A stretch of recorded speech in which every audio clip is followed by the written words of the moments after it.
Hello and welcome everyone. This is my full guide for the Iron Horse raid on the Division 2.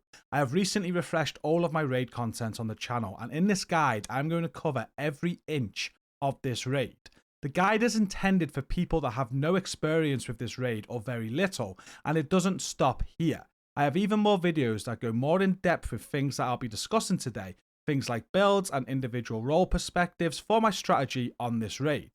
All of this content will be found in the video description, along with a link to my personal Discord server if you want to join our queue for help with this raid. I also have a system called Team GC where anyone can get trained up to join one of our teams or even support me with my raid streams. All information on this system is in the Discord server. Please take note that all of this content, including this video, is for the normal version of the raid and not the discovery version. The discovery version is a matchmakeable experience for players to test the raid with easier mechanics, but you cannot get everything in Discovery, including the raid exotics. The format of this guide goes like this. I'm going to cover the raid from start to finish. I'll explain every mechanic and how to complete each encounter. I'll give an explanation of the builds and strategy that I use in my streams. I'll cover every commendation that is attached to the raid, and I'll cover the backpack trophies and the raid keys that you'll want to collect along the way. Please also take note that these are my strategies and builds that I choose to use. There are countless builds and ways that you can go about this raid. For example, if you don't like the idea of using glass cannon like I do, then you can switch this talent out to whatever you like, or even use a different form of build altogether that will still be able to complete the task. We are going to start with the rail yard. Your first task of this raid is to secure the rail yard, which leads up to the first boss encounter once you reach the foundry. There are no mechanics in the rail yard, and all you have to do is deal with adds. As soon as you jump into the area, there'll be a chunga and a heavy gunner. There'll also be other adds too, and they'll have a sentry gun that they can use on you. As you progress, you'll be met with more spawns that include shotgunners, more chungas, and mortar enemies. To deal with the rail yard, I just set the team up with their builds that they'll use for the first boss encounter, and then we clear out the area while having at least a few people focus the left side and a few people the right. We'll go over these builds in a moment, but one person will be a healer to keep everyone healed. You may notice a few gingerbread men hiding in this section, and these will be getting covered at the very end of this guide when I give you the location of all 45 of them. Shooting all of these gingerbreads is required for a commendation. I will now go over the Lieutenant Grey boss encounter. Lieutenant Grey is going to be your first boss encounter of the raid, and it is the easiest raid boss in the Division 2. Essentially, you just need to kill Grey. You'll hit 2 buttons to make him spawn in, and he'll have 3 shielded NPCs guarding him. You will kill the shielded NPCs first before you kill Grey, and he'll be able to heal himself with bonus armor. You must do this while managing other ad spawns in the area. The key areas of this boss fight are managing adds, managing mortars, defeating the shielded NPCs, and killing Lieutenant Grey. Adds are going to spawn from 2 doors that are either side of the area, so you'll want to place turrets next to these doors before the encounter starts to take their aggro. Adds will also spawn behind you, so you may want to throw some turrets and decoys out behind as the encounter starts as well. Up top to the left and right of the train that Grey spawns on will be 2 mortar NPCs, and it is a good idea to have 2 people take these out as they spawn in.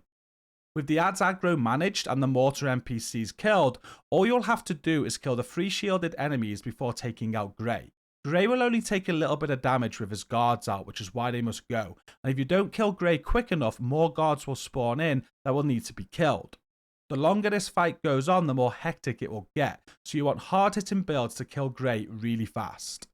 I will now move on to my Lieutenant Grey strategy. I'll go over all of the 8 roles that I have and the builds that I use to get this encounter done. And we'll start with Agent 1. My Agent 1 will wear an ongoing directive build that also has Overwatch and Opportunistic. It looks like this. You've got the Firewall specialization, and then for the primary, it's a high-end assault rifle, which is the Carbine 7. But you can use whichever assault rifle that you prefer. The talent on that is Vindictive, and the third attribute role is Damage to Target out of cover. Vindictive will work very well on parts of this raid. The secondary is the Scorpio, and you're going to be using this to proc the OD marker, which will proc the OD rounds, and the sidearm doesn't matter. As for the build, we've got 4 pieces of ongoing directive. This is the mask, gloves, knees, and holster. Each of these are going to have weapon damage and critical hit damage rolled on them. And then there's a Grupo chest piece with weapon damage, crit chance, crit damage, and the Overwatch talent. The backpack is the perfect setup backpack, and this comes with a blue core roll naturally. So you want to try and get one with crit chance and crit damage already on it, so you can roll weapon damage over the blue core roll. And the talent on this is perfect opportunistic. For the mod slots, you can either go with critical hit chance mods or critical hit damage mods. This is up to you. And for the skills, you'll want to run a revive hive, and for the most part, you'll be using an assault turret. It is also good to have a concussion grenade on. Your role for Grey is going to be to take cover near to where he spawns before the encounter starts. You can throw your turret out at one of the doors or throw it out behind everyone, but make sure that Overwatch is active for the boss fight. As the shielded NPCs spawn in, you'll use your Scorpio on them to proc the OD rounds. Once all three are procced, you should focus your Scorpio on Grey until he is dead to give your team the Scorpio procs and perfect opportunistic. As Agent 2, you'll wear a standard striker build and you'll want to have a scanner pulse equipped. The standard striker build looks like this. We've got the grenade launcher specialization, the exotic St. Elmo's as the primary, but you can go with any assault rifle that you prefer here. The secondary is a lefty and the sidearm doesn't matter. You want 4 pieces of striker on the mask, backpack, gloves and chest piece, and each of these will be rolled to weapon damage and critical hit damage. The holster is a Cheska holster with weapon damage, crit chance and crit damage, and the knee pads are the Fox's Prayer knee pads with weapon damage, damage to target out of cover and critical hit damage. For the mod slots, you can go with critical hit chance or critical hit damage mods, that is up to you. And for the skills, you want to have a revive hive, but put on a scanner pulse for this encounter. And the concussion grenade is a good grenade to have selected. At the start of the encounter, you want to take position on the right side of the bridge. As the encounter starts, it'll be your job to take out the mortar NPC that spawns in on the right side. Once he is killed, you can head down and help finish off the shielded NPCs. You should use your lefty to get some striker stacks if there is enough time. Make sure you also listen out for the healer, who will call that they have overcharged. Once they have done this, you need to use your scanner pulse to give your squad some extra damage. Once the shielded NPCs are killed, you just shoot Grey to kill him as fast as you can. If you notice his backpack light up blue, you need to take this out to stop him from gaining his bonus armor. Moving on to Agent 3, and you'll be wearing a standard Coyote striker build. This is very similar to the standard striker build that I just shown you, and it looks like this. We've got the grenade launcher specialization, the exotic St. Elmo's, but again you can use any assault rifle that you prefer. We've got the lefty, the sidearm doesn't matter, and the 4 pieces of striker is on the backpack, gloves, chest and knee pads. Make sure all 4 pieces have weapon damage and crit damage on them. You've got the Cheska holster again with weapon damage, crit chance and crit damage, and the mask is the exotic Coyote mask to help buff your team's crit chance and crit damage. As for the mods, you can use crit chance mods or crit damage mods, whichever you prefer, and for your skills, you'll want a revive hive and an assault turret. A concussion grenade is also good to have equipped. Your only job here is to throw your turret out of one of the ad spawn doors or behind you, and then you want to stack up your striker stacks on the shielded NPCs with your lefty. You can then switch to your primary to kill the shielded NPCs, and then Grey. Again, just watch out for his backpack lighting up and take that out if you see it. Skipping to Agent 7 and Agent 8 now, because they'll do exactly the same as what I just explained with Agent 3. The only difference from Agent 3 will be their builds, as they'll both want to wear the standard striker build that I've shown you with Agent 2. Moving on to Agent 4, and you'll pretty much be doing the same thing, but you'll want to wear this tardigrade striker build. It looks like this. We've got the sharpshooter specialization, the exotic St. Elmo's is the primary, but again you can use whatever assault rifle that you prefer. The lefty is as your secondary, the sidearm doesn't matter. The 4 pieces of striker that you want on the build is the mask, backpack, gloves and knee pads, and each of these will be rolled to weapon damage and crit damage. The knee pads are the Fox's Prayer knee pads with weapon damage, damage to target out of cover and crit damage, and the chest piece is the exotic tardigrade chest piece. This chest piece will act like unbreakable for your whole squad and offers a huge amount of survivability. For the mods, you can go with crit chance or crit damage. And as for your skills, you'll want the Revive Hive and the Tactician Drone. This Tactician Drone comes with the Sharpshooter specialization and will act like a scanner pulse when it is out. The Concussion Grenade is a good grenade to go with. The only difference with this role is that you'll put your Tactician Drone out in the center of the area before the encounter begins. As the encounter starts, a mortar NPC will spawn on the left side, and it's your job to kill him so he doesn't fire any mortars at your squad. Otherwise, you'll be doing the same as Agent 3, Agent 7, and Agent 8.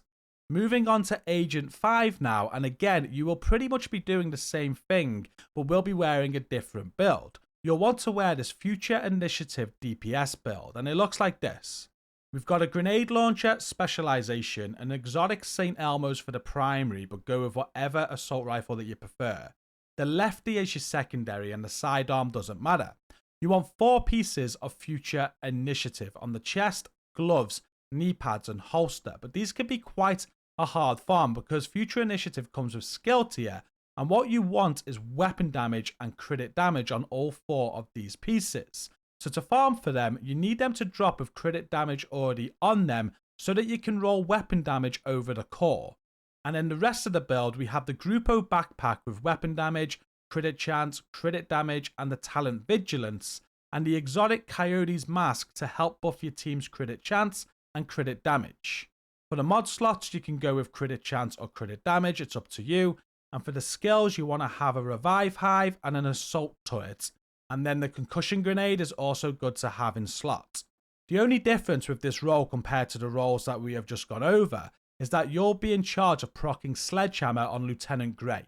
When he spawns in and is on the ground, have your lefty equipped and throw concussion grenades at his feet. Try to time one as the shielded NPCs are killed, and then you can switch back to your main weapon to shoot at Grey once Sledgehammer is on him.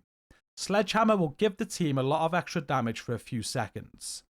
The last role for this encounter is my Agent 6 role, and for this role, Agent 6 will be the healer. You want to have this True Patriot healer build equipped, and it looks like this. You want the Survivalist specialization, and then for your primary, what you want to have on for this encounter is an automatic assault rifle, something like the St. Elmo's or something like that. You can use the exotic Scorpio if you want to. It's just that an automatic weapon like a assault rifle will just be easier to get the True Patriot stacks onto Grey. For this encounter, it doesn't matter what your secondary or sidearm are, and the build looks like this. You want 4 pieces of True Patriot, the mask, backpack, knees, and holster. And again, these can be quite a hard farm, because True Patriot naturally comes with a blue core. But on these 4 pieces, you want to have skill tier and repair skills rolled. This means that for all of these pieces, you need to farm a piece that has repair skills on already so that you can roll off the armor core to put on skill tier. With the rest of the build, you want the BTSU exotic gloves so that you can perform an overcharge, and then an Alp Summit chest piece with skill tier, skill haste, repair skills, and the talents Empathic Resolve. As for the mods on this build, you can go with skill haste or repair skills, that is up to you. And for the skills, you want to run a Restorer Hive and a Reinforcer Chem Launcher. The grenade doesn't matter. You will be the one to start the encounter. And before you do, just make sure your Restorer Hive is down in the center of the area. Hit the 2 switches to start, and you want to do an overcharge as Grey lands on the floor from jumping off of the train. While he is still immune, you can quickly fire some chems out for your team, but you want to try and get the red True Patriot buff on Grey as soon as possible. This will buff your team's damage against Grey. With the red buff from True Patriot on him, just focus on heals for your squad until the encounter is over. Before I move on, the Lieutenant Grey boss encounter does have a commendation that is called the Nutcracker Merit. The description for this is to defeat Lieutenant Grey after he has gained a full ironclad bar at least once during the encounter. This commendation has now been bugged for years. In the past, you simply just had to let him fill his bonus armor bar up before killing him, which is what the description suggests. By ironclad bar, they mean his bonus armor that you can see. There is a workaround on how to still do this though, and people are unsure if this is what they originally wanted you to do, which would mean it is no longer bugged, but the wording is very misleading. To get this commendation, you need to let Grey fill his bar of bonus armor up, but also fill up the bars of bonus armor on all 3 of his shielded guards. If any of the guards are a red bar enemy, you'll need to kill them because they cannot gain bonus armor. The enemies must be purple bar enemies or elites. Once Grey and all 3 of his guards have full bonus armor, Grey will destroy the shields of his guards with an EMP stomp that he does throughout. You can force him to do this stomp by getting close to him. Only once he has destroyed his guard shields should you then kill the guards and then Grey. If done this way, you'll get the Nutcracker Merit commendation. All players just need to manage ad control while these bonus armor bars charge up, as it will take a long time. With the first boss clear, you are now free to progress into the foundry. What the game wants you to do is to pick up 2 spark plugs that have dropped off of enemies in the last boss fight and plug them into 2 generators that are in the area. There is a generator to the left side of the area and one to the right side, and once you've plugged in both of the spark plugs, the train that Grey spawned on will move backwards, allowing you into the foundry with your team. As you get inside, you'll be able to get a hold of the first backpack trophy, which is setting up in the center of a crucible that is on the left side as you go in across from a blue container. This backpack trophy is the breakthrough trophy, and there are 3 more trophies left to get throughout this raid. The blue container that you see holds your first raid key, but it is locked, and what the game wants you to do is to head forward through a door and you'll see another generator next to a switch that you can interact with. Interact with the switch and head back outside to the rail yard. There are 4 screens in this area and a random one will be lit up green.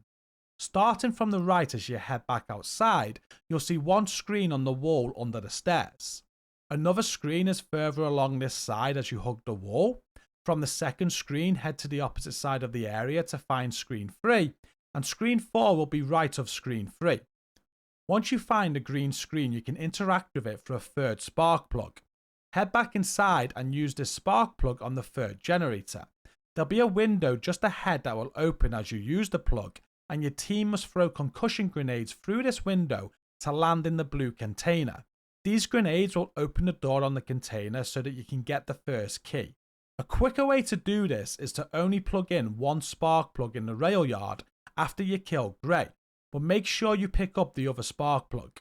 Then just have your team approach the train that Grey spawned on, and everyone just has to head to the social menu and fast travel to somebody else. This will put everybody past the train and into the foundry, and you'll already have a spark plug for the 3rd generator. So you'll be able to interact with the generator and do this without having to go back outside and grab your first key. Once you do all this and before you reach your next boss fight, you must tackle your first furnace room and a bunch of ads. In this room there's a refrigerator on the right side, and the room will keep getting hotter after you enter. If you get too hot you will start to take damage and the refrigerator will cool you down. The easiest way to get through this room is to just have 3 people allocate themselves to 3 buttons that can be found on the left side as you go through the furnace room. Everyone else should focus killing all the ads while the healer heals people. 1 ad at the end of this room will drop a fuse, which you can pick up and place in a fuse box at the end of the room on the left side. With the fuse placed, the buttons will be able to be interacted with after a few seconds, and the 3 agents on the buttons should hit all 3 buttons at the same time to close the furnaces and allow the team to progress. I always make the call for the 3 players to hit the buttons as they see the interaction, but you can also count it in if you want to. We will now be moving on to Captain Fieser. Captain Fieser is your second boss of the Iron Horse raid, and there is a lot going on with this one. Essentially, you and your team need to kill Fieser, who is in the forge. But first, you are going to need to work together to fill up a crucible with lava to then drop it on a gun that will be a constant wipe mechanic until it is destroyed. You'll have 1 person locked in the control room operating the controls while working with another person on codes to give to the team to fill the crucible up. Somebody will need to defend the control room so that ads don't shut the power off, and the rest of the team will need to deal with ads and wipe phases. Using the water pressure in the area, you will be able to destroy the gun in the forge once it has lava poured onto it. You'll then kill Fieser to finish the encounter. The key areas to this boss fight are managing ads while defending the control room, filling up the crucible by shooting the correct junction boxes, using rockets on the gun in the forge to stop the wipe phases, moving the crucible and pouring lava over the gun, calculating the water pressure so you can fire water to harden the lava which destroys the gun, and then killing Fieser once all that is done. To manage ads, players will be positioned on all of the ad spawn points. There are 3 areas which are A, B and C. There will be 2 players on ad control in area A, 2 players on ad control in area C, and 1 player on ad control in area B. All of these players will have screens near to where they are, which will show symbols on them once the crucible is ready to be filled. There will be another player whose main job is to go into the forge to read out warning codes. They will be able to tell which screen in the control room has the correct symbol for the team to fill the crucible from seeing these codes. By reading the code, they'll be able to shout out the screen number, and the person managing the control room will describe the symbol that is on that screen. These symbols are quite simple. They will always be icons of crucibles, and they can have white tops, black tops, or be broken. They will also be accompanied by being hung on hooks or standing on conveyor belts, and sometimes they'll be moving, which will be shown with an arrow. The person in the control room will describe the symbol, and the people on the ad spawns will check their screens. Each screen has a yellow cable that goes to a junction box, and the junction box of the screen with the right symbol needs to be shot to progress, but only one of the screens will have the correct symbol. The first time you get a code right, the boss Fieser will spawn in the forge and the boss encounter will start. Every time you get a code right after that, you'll fill the crucible up in 25% segments until you reach 100%. A word of warning, you can bug these junction boxes out if you shoot at them with shotguns, electric rounds from your St. Elmo's, or anything else that may do damage for more than just a single bullet. When shooting the junction boxes, bear this in mind and use a sidearm if you want to be safe. While all this is going on with the filling up of the crucible, you'll have one person that protects the control room upstairs from ads that will be trying to switch the control room's power off. And then once the crucible is at 50%, the person inside the control room will get locked in. It'll be safe then to kill the current spawn upstairs, and that person that's covering the control room can head downstairs, because at this point the ads no longer will try and turn the power off. With the crucible at 100%, the person in the control room will interact with a terminal to move the crucible across the forge to the gun. There will be blockers though, and they'll need to work with somebody to destroy these 3 blockers in order to get the crucible above the gun. Once above the gun, the person in the control room will be able to pour the lava over it. And then in the back of the control room, there is a master water pressure valve. And once the lava has been poured onto the gun, you need to get this master valve in between 85 to 95 pressure. There are 3 water pressure valves on A side downstairs, and then 2 each on B side and C side. Each valve will either have 15 or 25 pressure, and you must work out what valves need to be hit to reach the pressure needed to use the master valve. These pressures downstairs will always be different every time you do this encounter. While people are hitting those valves, the control room person will let a teammate into the forge. This teammate will head to one of the water guns which are either side of the main gun with the lava on. And then when the master valve gets hit at the right pressure, they will have water to fire on the lava to destroy the main gun. Before this gun gets destroyed, this will be a constant wipe mechanic, and you'll need to deal with it through everything that I have just explained.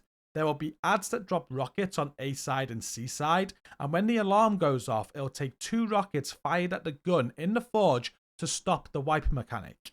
With the gun destroyed, most people can head to one of the airlocks, and the control room person will open the door so that you can kill Fieser. If you go into the forge, you need to be careful as it is very hot and will cause you damage. Fieser also has a mechanic from time to time where he lets off gas and kills anyone in the forge. You are safe when you're in the airlock though. With Fieser dead, you'll just clear up on the ads and the boss encounter will be over. And now I'll go over my Fieser strategy. I'll show you all 8 of the roles that I have my team doing along with their builds. Starting with Agent 1. You will continue wearing the same ongoing directive build that you worn for the grey boss fight. you'll head to Area C and take cover in the small room there with one of the screens needed for the codes inside. You'll stay here for the whole encounter, and your job is to stay in cover to proc Overwatch for your team and deal with the ad spawns that come out of the door straight ahead of you. You can throw an assault turret out in front of the ad spawn door to help with aggro, and what you want to do is try to proc OD rounds for your team when the ads spawn, and if you can, switch it to your assault rifle to continue the OD procs, as it will be better. When filling up the crucible, you'll check the screen that is in the same room as you by using cover to cover. If at any point the code matches on your screen, then you need to let Agent 2 know who will be on the other side of C so that they can shoot your junction box. At the end, when the call is made for everyone to go to B airlock, you'll stay where you are and you'll try and proc more OD rounds while keeping Overwatch procced for the whole team. And now moving on to Agent 2. For this encounter, Agent 2 can either keep the standard striker build that they worn for the grey encounter, or you can switch to a glass cannon striker build. If you switch, the glass cannon striker build looks like this. We have the grenade launcher specialization and the exotic St. Elmo's assault rifle. You can use any assault rifle that you prefer though. The secondary is the lefty and the sidearm doesn't matter.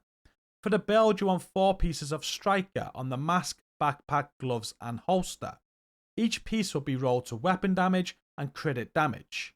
For the chest piece, you want a Cheska piece with weapon damage, crit chance and crit damage with the talent glass cannon.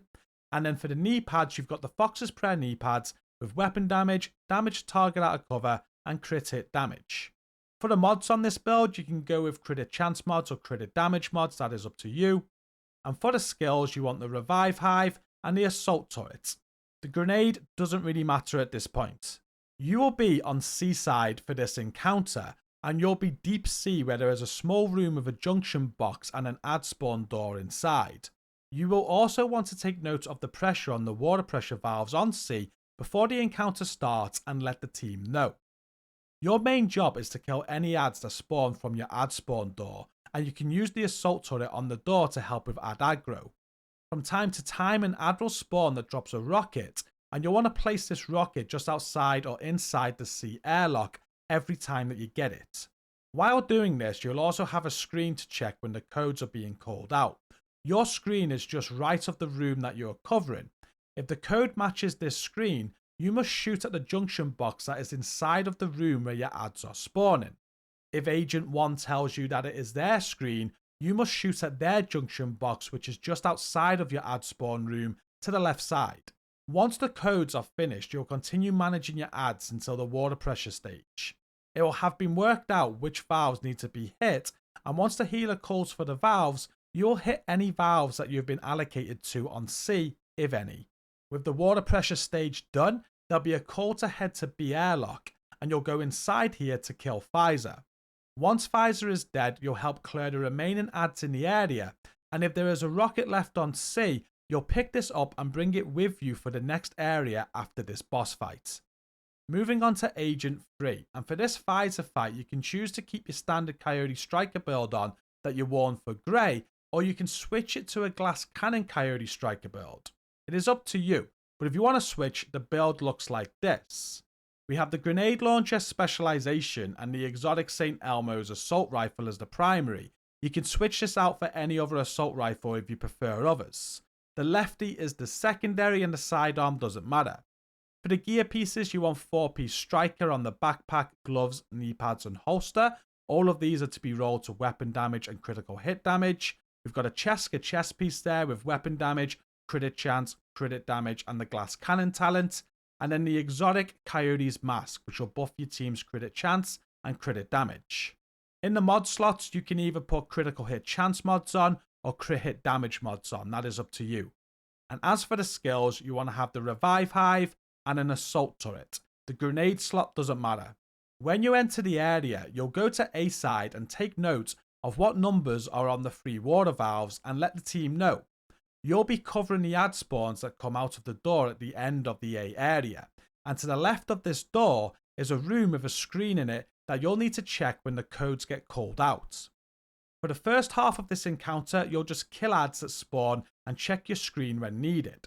Some of your ads will drop rockets, and when they do, you'll want to place these rockets in a airlock ready for the wipe phase.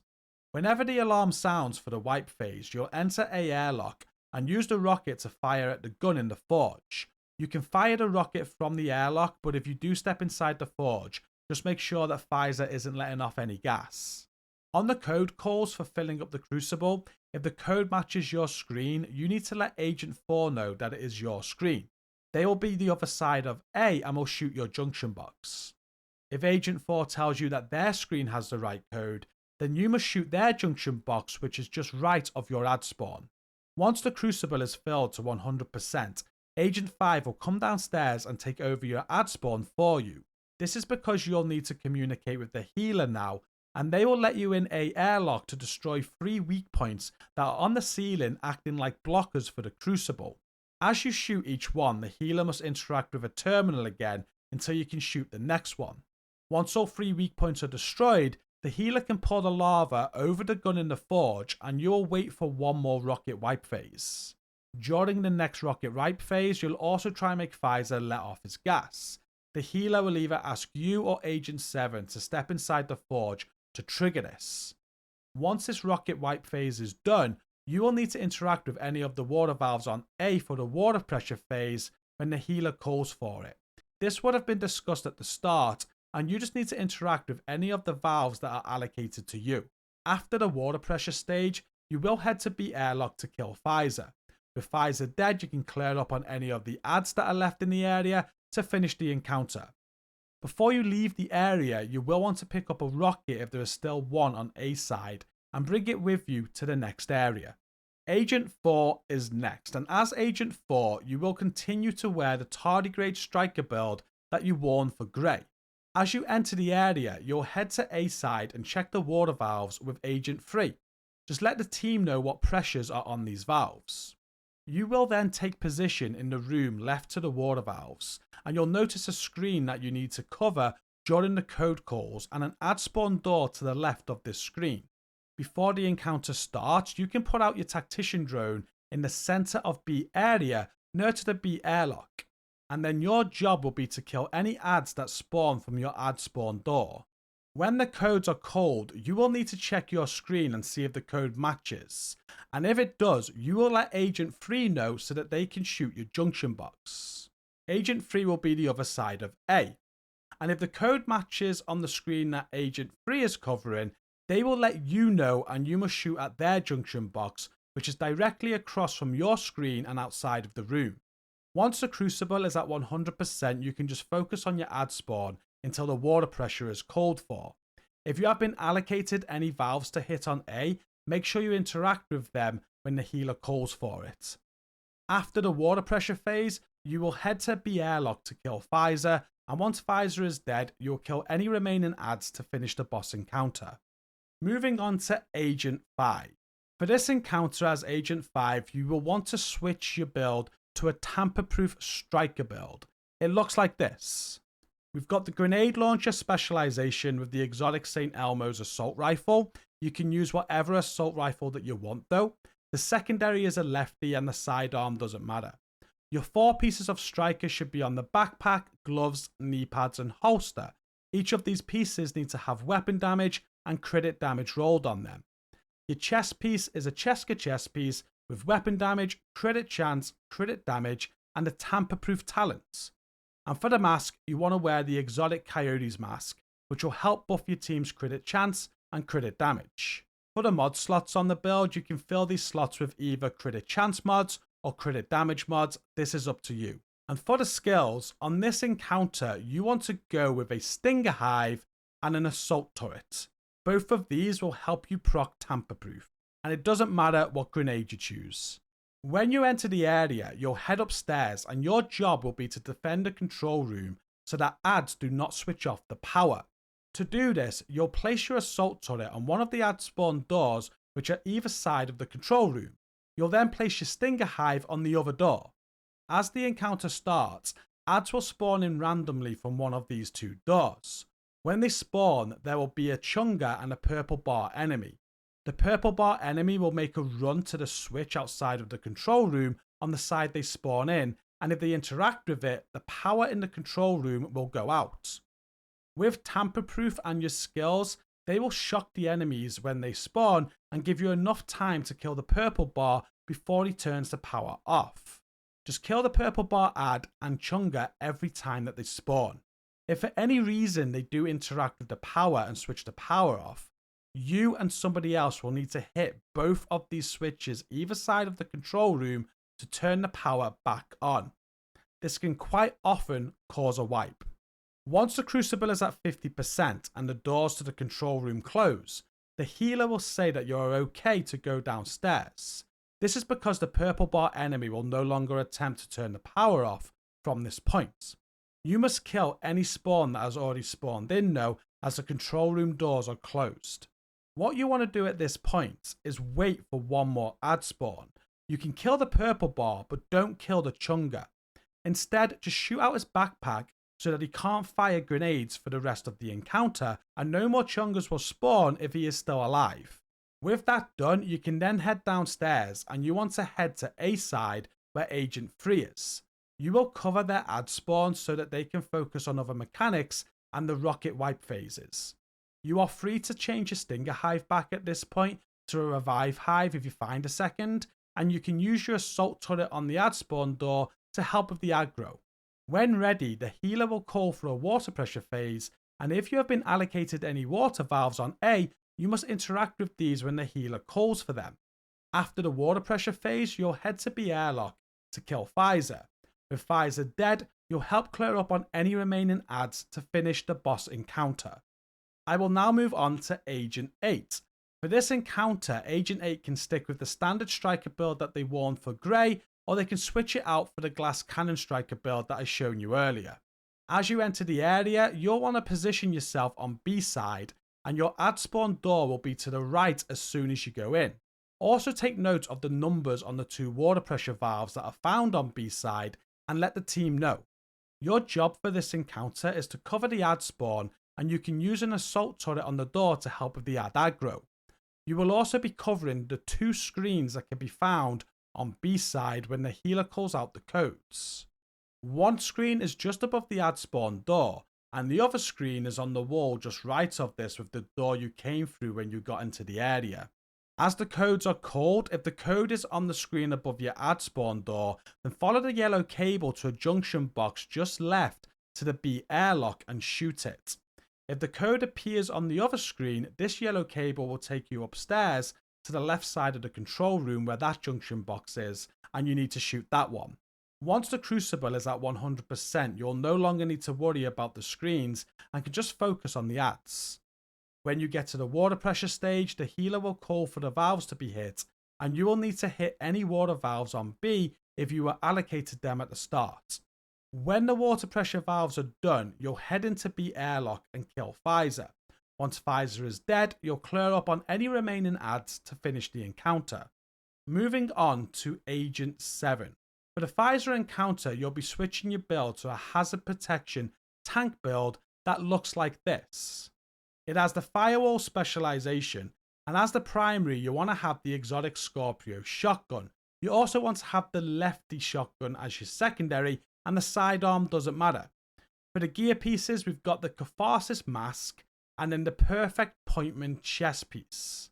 This chest piece will have armor regen and hazard protection rolled to it, and it comes with the perfect Vanguard talents.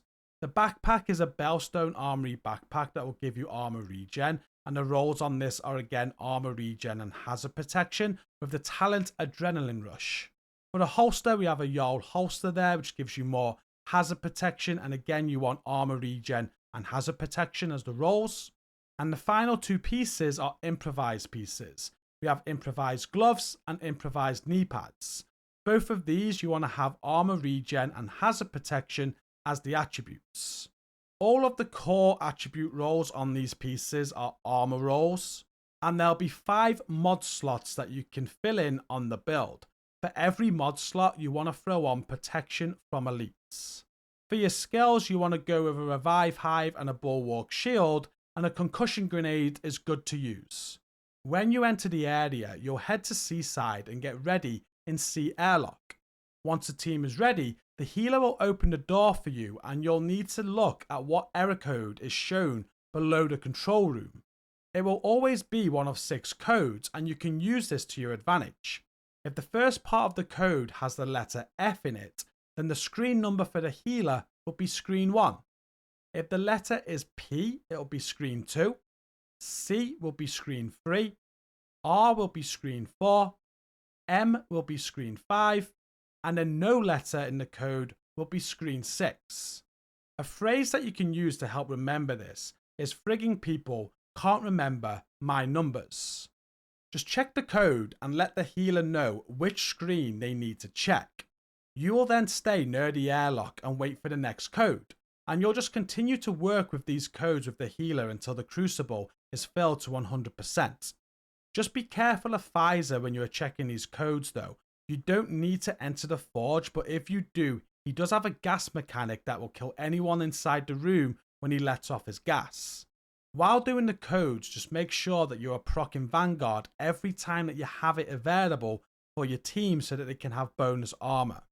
Once the crucible reaches 100%, then you don't really have anything to do except cover the rocket wipe phase and proc Vanguard for your team. Throughout this whole encounter, you'll need to fire a rocket at the gun in the forge whenever the alarm goes off. Agent 2 will make sure a rocket is near to C airlock for whenever you need it. Once at the water pressure phase, the healer will call to wait for one more rocket phase. As the phase starts, you might be asked to stand inside the forge to make Fieser let off some gas. Once he has done this and the rocket wipe phase is complete, the healer will let you inside of the forge as they call for the water pressures to be hit. You will want to save a Vanguard if you can, so that you have it as you enter the forge. Then just run directly to the right side of the gun where there'll be a water gun. You could ignore Fieser, but he may knock you off of this gun a couple of times depending on your hazard protection stats. With the water valve pressures done, you will be able to use the water gun on the lava to break the gun by making the lava solid. There'll be no more wipe phases and the team can now kill Fieser.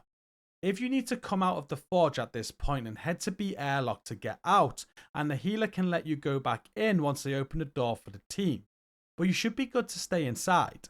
At this point, you just want to kite Fieser over to the center of the room near to B airlock.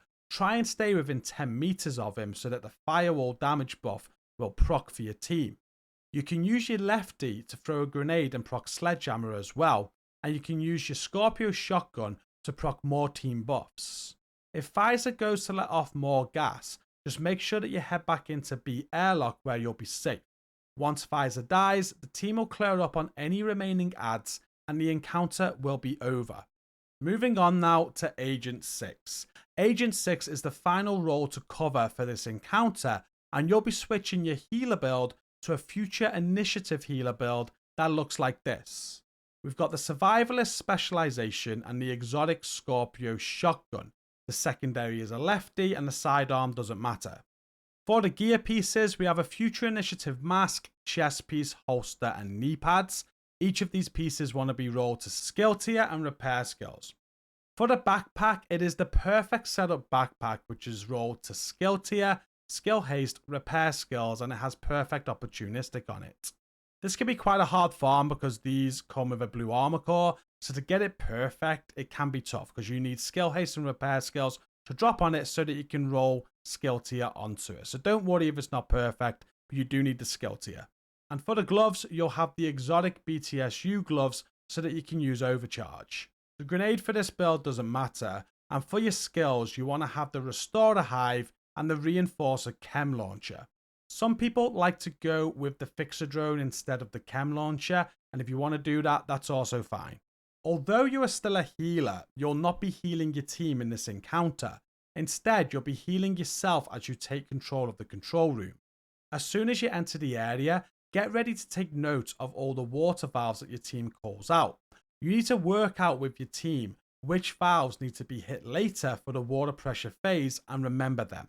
When you enter the area, you'll head upstairs and once everyone is ready, you'll hit the C door switch so that Agent 7 can read a code and let you know which screen is the correct one to call from. After they give you a screen number, you want to make sure that they are out of the forge and then let go of the switch to head over to the screens. There are 6 screens, with the top row being screens 1 to 3 from left to right, and the bottom row screens being 4 to 6 from left to right. You need to call out the code on whatever screen Agent 7 told you. As explained in the encounter briefing earlier on, the codes will always be icons of crucibles, and they can have white tops, black tops, or be broken.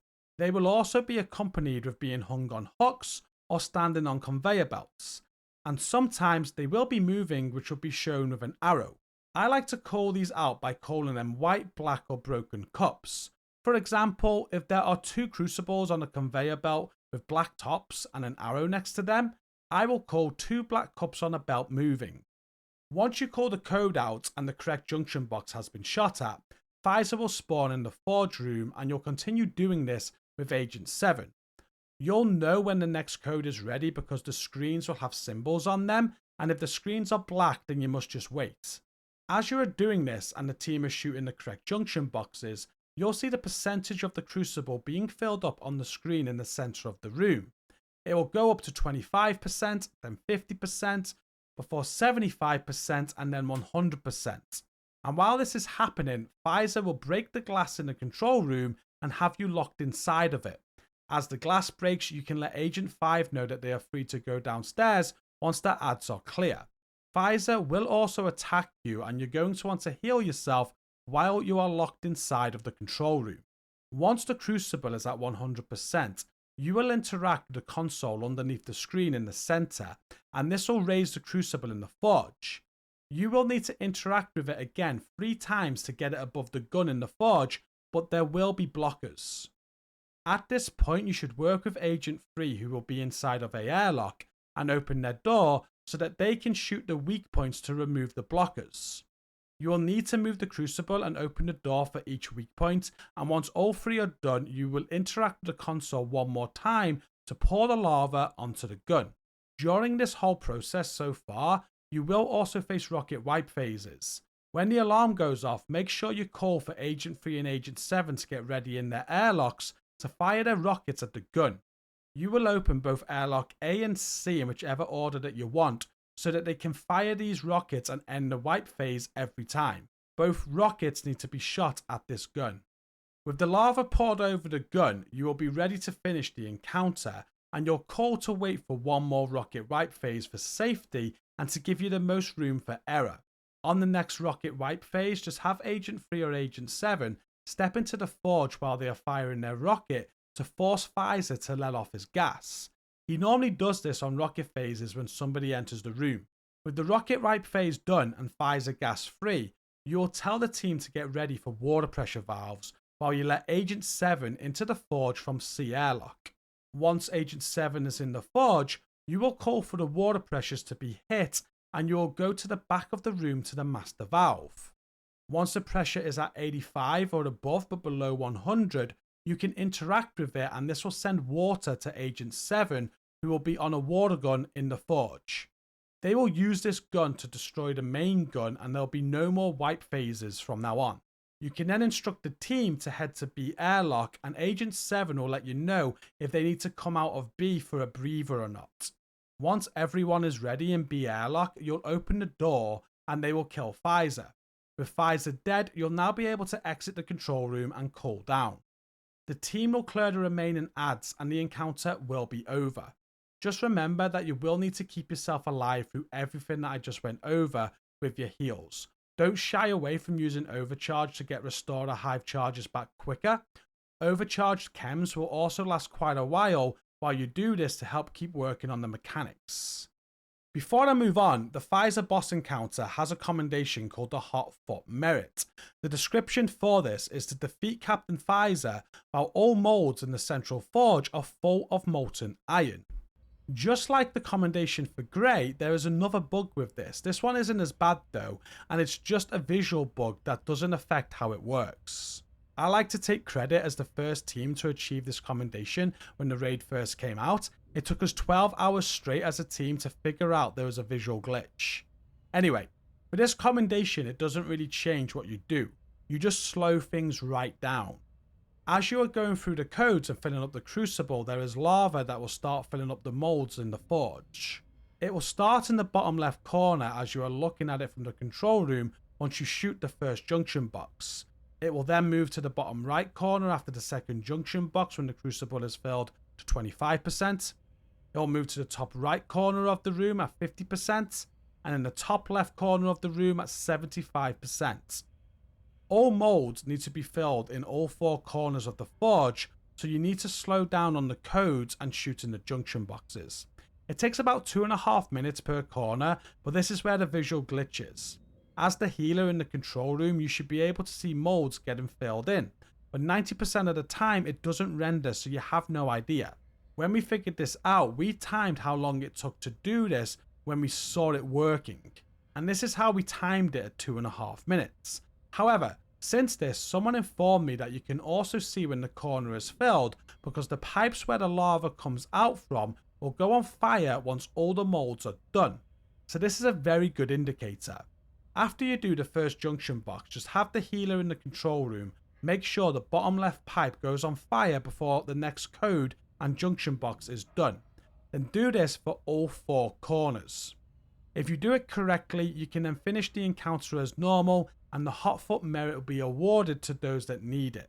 If you wipe after this for any reason, you'll need to do the whole thing again. Once you are done with the Fieser boss fight, you'll head straight into a mechanic where you'll get a second backpack trophy, which is called the Molten trophy, and a second raid key. Everyone here will keep on the same builds, but one person will set up for another area coming up by switching to any 6 skill tier build within Acosta's go bag. They'll want to have the sticky EMP and oxidizer chem launcher equipped as skills. This is just going to save time a little bit later. Once ready, there is a switch in the center of the room that will open both doors to the left and the right. Once you hit the switch, you'll be on a time limit to get this mechanic done, but you do have plenty of time. I send one person through the left door and there are 3 gates that are locked. The rest of the team will go through the right door and deal with ads. One person on the right side will need to look across to the left to find a yellow junction box on the left door. They need to shoot this and then the person on the left side can go through. I get the tank from the last encounter to do this, but anyone can do it. After that junction box, you then want to climb up on some boxes and look over to the left side again through a window where there'll be another junction box to shoot. This will open the second door up on the left side for the person over there to carry on through. Once the second junction box is shot, a chunga will spawn on the left side, and the person alone on that side may want help to kill it from the people on the right side. This chunga will drop a key to open the third door that is locked on the left side. With the key, the door can be opened and then everyone will be able to collect their raid key and backpack trophy. There is also a 4th door on the left side that can be opened that will save everyone from having to backtrack. The second raid key is on the ground near to this 4th door, and then the Molten backpack trophy is near to where the chunga spawned on the left side inside of a bucket on the floor next to a prison bed. As soon as you are done with this mechanic, you'll be onto another mechanic where you'll need to complete it in order to get the 3rd raid key. I call the first part of this Sniper Alley. Your team is good to go with the same builds that they have on, but have that one person that I mentioned earlier with the 6 skill tier build of the Acosta's go bag take charge. It is also advised to have 2 rockets brought with you from the Fieser encounter for this section if you have them. Once the person with the oxidizers is ready with maximum oxidizers, they can inform the team to jump down, making sure 2 people have the rockets if you brought them forward. The person with the oxidizers will stay up top and they'll throw a grenade out and then aim their EMP all the way across the area ahead at shutters with a door behind them. Once the grenade goes off, they get overcharged because of the Acosta's go bag, and as soon as this happens, they want to fire the EMP at the door and just aim for the warning sign which is on the door. I have also fired it on the piece of cover in front of the door and this also works. With the EMP out, you want to quickly jump down and have the healer interact with the valve to start this sequence. Make sure that the EMP does not detonate, as when this sequence starts, the EMP is going to keep the snipers that are meant to spawn in locked in their room that they are meant to come out of. The person with the oxidizers can then fire overcharged oxys at the room the snipers are in and kill them. This will force the key to drop at the feet of one of your teammates. This isn't how you are meant to do this, and you don't have to do it this way. You can let the snipers spawn in and just allocate 2 people to use exotic bullet kings to suppress them, but they can always get shots off, and one shot from these snipers will instantly kill agents, which can wreck any flawless runs. So the oxidizer method is the only way to ensure it gets done clean. If you choose to use bullet kings, then make sure the snipers do not die before the mechanics are done, or you won't be able to get their key. While the person with the oxidizers is sorting the snipers out, the rest of the team will push forward. You'll see 2 pipes on the platform above, one will be to the left and one to the right. With the rockets from the Fieser encounter, you can take both of these out right away. If you do not have the rockets from the Fieser encounter, then there are rockets in the area by climbing up the ladders on both sides and backtracking to collect them, or you can just DPS the pipes. With the pipes destroyed, you need to have 2 people on either side climb up one more level, and there'll be 2 valves on each side. You need 4 people to hit all 4 valves at the same time. When you do this properly, it is the explosion that kills the snipers, and you'll climb up to grab a key. If you use the oxidizer method, then the key will have dropped at somebody's feet while you're performing the sequence. There are also ads to deal with while you perform all of this, but try to ignore them by dropping turrets or decoys while you get the sequence done and then kill them afterwards. If they attack you, you will need to deal with them. The only thing with the oxidizer method is that you can't jump up to where the snipers were to shoot a gingerbread man if you're going for that commendation. You can, however, still get it by targeting a concussion grenade on the left side edge, and the radius will cover where the gingerbread man is. Even with the shutter closed, just have somebody track the gingerbread men to make sure that this gets caught by the blast. All that was just step 1 for the 3rd key. You will now push forward and head outside, and the person with the key from the snipers will want to head up the stairs on the right side to find a crane console. Wait until your team are all in position before interacting with it. There are 3 junction boxes in this area that will appear once the key goes into the crane console, and you have very little time to shoot them. In the center of the area is a cage section with 3 light bulbs.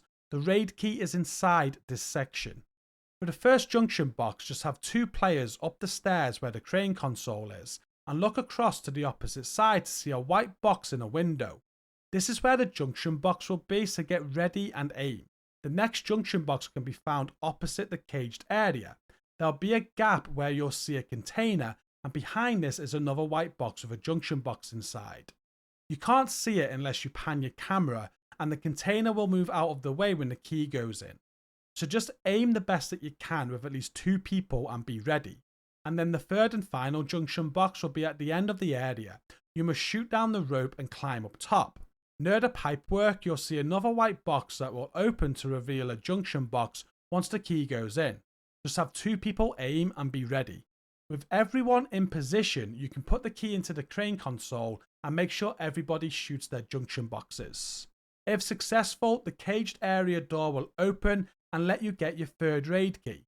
If someone misses this, then the lights will give away who it was, as 1 or more will stay red. Don't worry if you do miss this, because as long as you don't open the door to the next area, the whole team can wipe by killing themselves, and you can try again right away. Just to be clear, if you mess up on Sniper Alley, there is no way of correcting it, and you must start a new raid if you want the key. But this section can be retried as long as the door to the next area stays closed. Once you have the 3rd raid key, there is a 3rd backpack trophy called High Ground. Just head through the door to the next area, and there are 2 nuts, one on the left side and one on the right side. If you fully tighten both of these nuts by shooting at them, you'll be able to search a toolbox just up ahead to get the backpack trophy.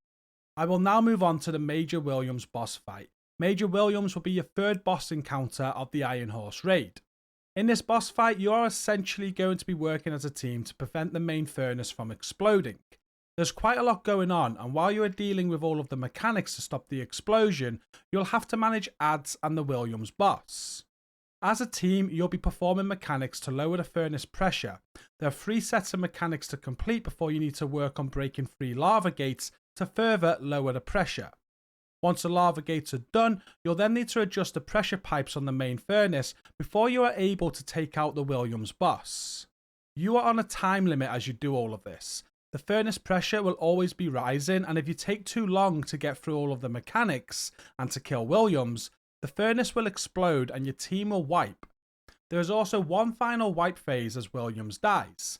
You'll have 30 seconds to use the key that Williams drops to shut down the furnace. The key areas to this boss fight are Ad Control and Major Williams Control, Diagnostics with the red, yellow and blue mechanics, breaking the lava gates, correcting the pipes, and then killing Williams before completing the final wipe phase. When your team enters the area, most of you will head to the center platform and will be on the platform for most of the encounter. There will be a few ads to clear as you enter as well. One person will head up the chain to the diagnostic controls, and then one person will find a terminal which needs to be interacted with along with the diagnostics. There is a terminal on each of the red, yellow and blue doors on the outside of the area. One of these terminals will be lit up, and it will be this one you need to interact with as the person up top is interacting with the diagnostics, and this will start the encounter. Whenever you interact with a terminal on the outside of the room, you will need to let the person up top know that they need to jump down from the furnace before they get wiped out by a hazard. With the encounter started, everyone on the platform will want to hang around on the platform across from the red door and start to clear any ads that spawn. Ads will spawn from the outside of the area from any of the doors on the ground level or the walkway level up above. There are also snipers that are going to spawn on the very top walkway in the area from a door near to where the broken bridge is. The person running the diagnostics will head back to the chain to get back to the diagnostics as soon as they can, and they will wait to see what colour mechanic is next. The person that interacted with the terminal will get ready on the red terminal in case it is the red to start. The reason why you get ready for the red is because you can skip the red mechanic if you are quick. Your job now is to do the red, yellow and blue mechanics, and they will be in random order. When the diagnostics are red, the upper level will go on fire, preventing you from interacting with the diagnostics.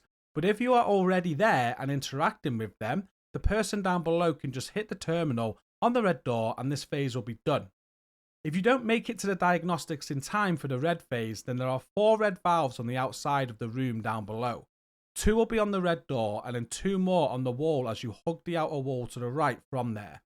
One of these valves, if held, will turn the fire off up top to allow the person to reach the diagnostics and for you to complete the red phase. For the yellow phase, there will be yellow electrical boxes scattered across the area. You will want one person to head up the chain to check the boxes on the top level, and then the level down from that as well. If any of these boxes are sparking, then they need to be interacted with. Just note that the person on the diagnostics must keep holding the diagnostics for the boxes to stay sparking. Once the 2 levels on the furnace are checked, then the remaining electrical boxes can be found around the outer wall to the area on the ground floor or the inside platform wall near to the steps that go up to the platform. There will always be 3 boxes that are sparking, and they will be random each time that you do this encounter. Once all 3 boxes have been interacted with, the person on the terminals can interact with the terminal on the yellow door and the yellow phase will be done. For the blue phase, somebody will want to head up the chain to the top and then drop down 1 level on the furnace. With the diagnostics being held, there will be 3 blue valves on this level that are steaming. All 3 of these valves will need to be interacted with, and then the button on the terminal at the blue door can get pressed. You will need to complete all 3 of these phases to progress in the encounter, and after each phase you will lower the furnace pressure. The quicker you get the phases done, the better. As the person running the diagnostics, you just want to head up as soon as you can for each phase. You will call the colour out each time and drop down after each phase to dodge the wipe mechanic up top. Everyone else will listen to your calls and prepare based on what phase you call out. For each colour phase, the team on the platform down below will want to be across from the door of which colour is called. This is because as you complete each phase, Williams will also spawn out of the door where the terminal is being pressed, and you must shoot at him to make him immune so that he goes away. So after the 3 colour mechanics, if red is not the last one, you will prepare as a team to do a red mechanic one more time. We call it the red check. If the diagnostics go red again, then you need to complete the mechanic again to turn off the fire. If it goes to blue or yellow, then you are done with this phase and can move on. The next part of this encounter is to break the 3 lava gates on the furnace. They can be done in any order that you want, but I like to do them like this. The first gate that you'll want to work on will be situated in between the red and yellow doors on the furnace at ground level. The person that was interacting with the terminals will get to the gate and watch the two cogs. The person that was running the diagnostics will head back up the chain and drop down one level on the furnace. They'll find two red valves adjacent to where the person will be down below looking at the cogs. These red valves will turn each of the cogs, and you must work together to get them into place. Once in place, the person down below can shoot out the two lights, which will open the lava gate. Williams will also spawn out from the outer door as the lava door opens. And at this point, you need to have someone shoot the lava to break it, and then have the team also shoot Williams to make him immune again. When shooting the lava, just make sure nobody is standing head on with it, because it will kill you when it explodes. Just shoot it from an angle. And also, Williams will now have seeker mines that will foam you. If you get foamed, you must hit fire down with your weapon to release yourself, or just wait to get unstuck. I have one person allocated to firing a grenade launcher at Williams when he spawns on this phase, so that his seekers get destroyed. While doing all of this, you will still be managing ad spawns, and once the first lava gate is done, you will all head clockwise in the room to find the lava gate in between yellow and blue doors. You'll do the same thing here, and the person on the red valves up top does not need to jump down. They can just head straight to the next two valves. With the lava gate destroyed, you'll then head clockwise one more time to find the last lava gate in between the entrance of the area and the red door. You will do the same thing with this gate, but once the lava is broke, Williams will automatically go immune, and the next phase of this encounter will start. For the next phase, there are two mechanics going on. For the first mechanic, the person who is doing the diagnostics on the red cog valves will head back up the chain and find a screen on the top level that will show pipe pressures. There are 4 screens to go through on this screen, with A, B, C, D on the first screen, E, F, G, H on the second, I, J, K, L on the third, and then M, N, O, P on the fourth. You'll need to call out which of the letters need adjusting so that all pipe pressure are in the center and green. If the pipes are already in the green pressure, they can be ignored, or call out which letters that need adjusting and whether they need to go up in pressure or down. A person down below on the platform will see nuts going around the furnace with letters for each nut. These letters go in alphabetical order as you go clockwise around the furnace. This person will listen to the call outs and then correct each pipe by shooting the nuts starting at A. If a call is made for a letter to go up, then you must tighten that valve for that letter. If a call is made for a letter to go down, you must loosen that nut for that letter. Once all nuts and the pipes are corrected, this phase will be complete. While this is going on, everyone else will be working on another mechanic while managing ads. The boss Williams will spawn on the walkway on the outside of the room, and he'll head to a mounted gun. There are 3 of these mounted guns on this walkway, and which one he starts on will be random. Once he spawns and goes to the first one, the team will want to shoot the weak spot to destroy the mounted gun and bring him off it. You will also be managing ad spawns still at this point, and some ads will drop rockets that can be used at these mounted guns if you want to. Once the first gun is destroyed, Williams will head clockwise to the next gun, and you'll do the same by destroying that one. Williams will then head to the third mounted gun, and as he is doing this, the team will all want to head up top via the chains, while the person that was interacting with the terminals earlier will stay down. This should time well with the pipes getting done, and the person shooting the nuts will also head up on the chains. There should be 7 team members up top, positioned across from where Williams is on the third mounted gun, and 1 down below, and you'll be ready for the final phase of this encounter. While still managing any ads down below, you want to bring Williams off the third mounted gun by destroying it. He will come off and drop down to ground level, where the person down below will tank him and keep him in a good position. The team up top will shoot to kill Williams, but he will also have a healing mechanic where his backpack glows green and he heals himself. When you see this glow green, you need to destroy it as soon as you can. You'll have a timer on screen at this point, and he must die before this timer runs out, or the furnace will explode. Just shoot to kill Williams and have a few people also manage any ads if needed. Once Williams is dead, the final wipe mechanic will start, and you have 30 seconds to finish the encounter, or the furnace will explode and you must start again. For the final wipe phase, a key will drop off of Williams when he dies, and the person tanking him will need to pick up that key and head up the chain. At the top, you'll find a furnace emergency shutoff computer, which you can interact with as long as you have the key. While this person is doing this, the rest of the team up top will want to jump down and have people head into all 3 of the coloured doors where the terminals are. All 3 terminals need to be interacted with one final time after the key goes in up top to stop the furnace from exploding. They don't need to be the same time, they all just need to be done before the 30 seconds is up.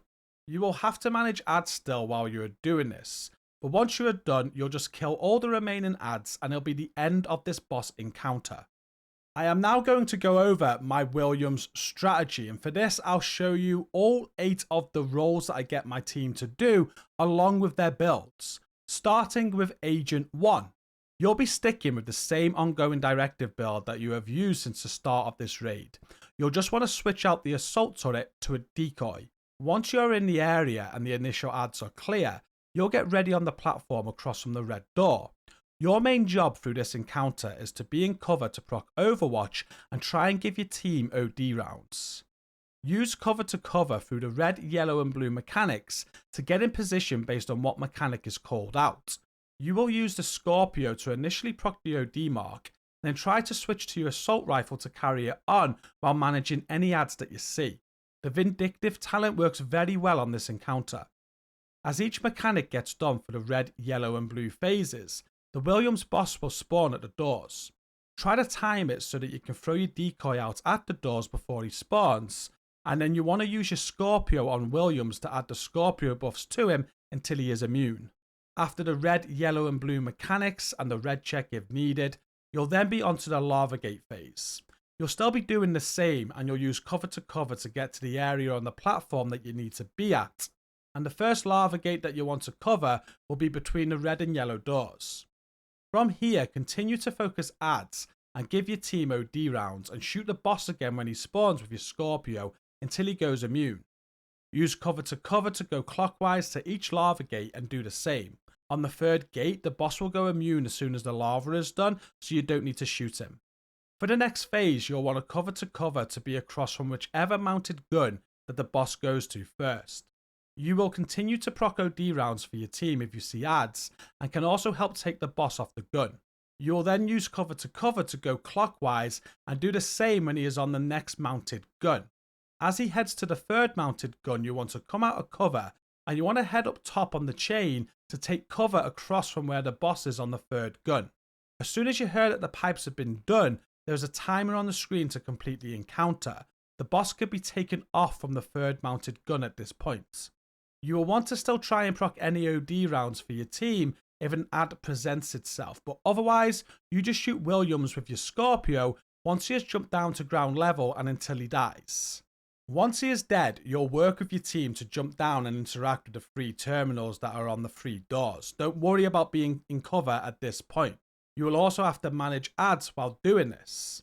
With the 3 terminals done and all the ads clear, the boss encounter will be done.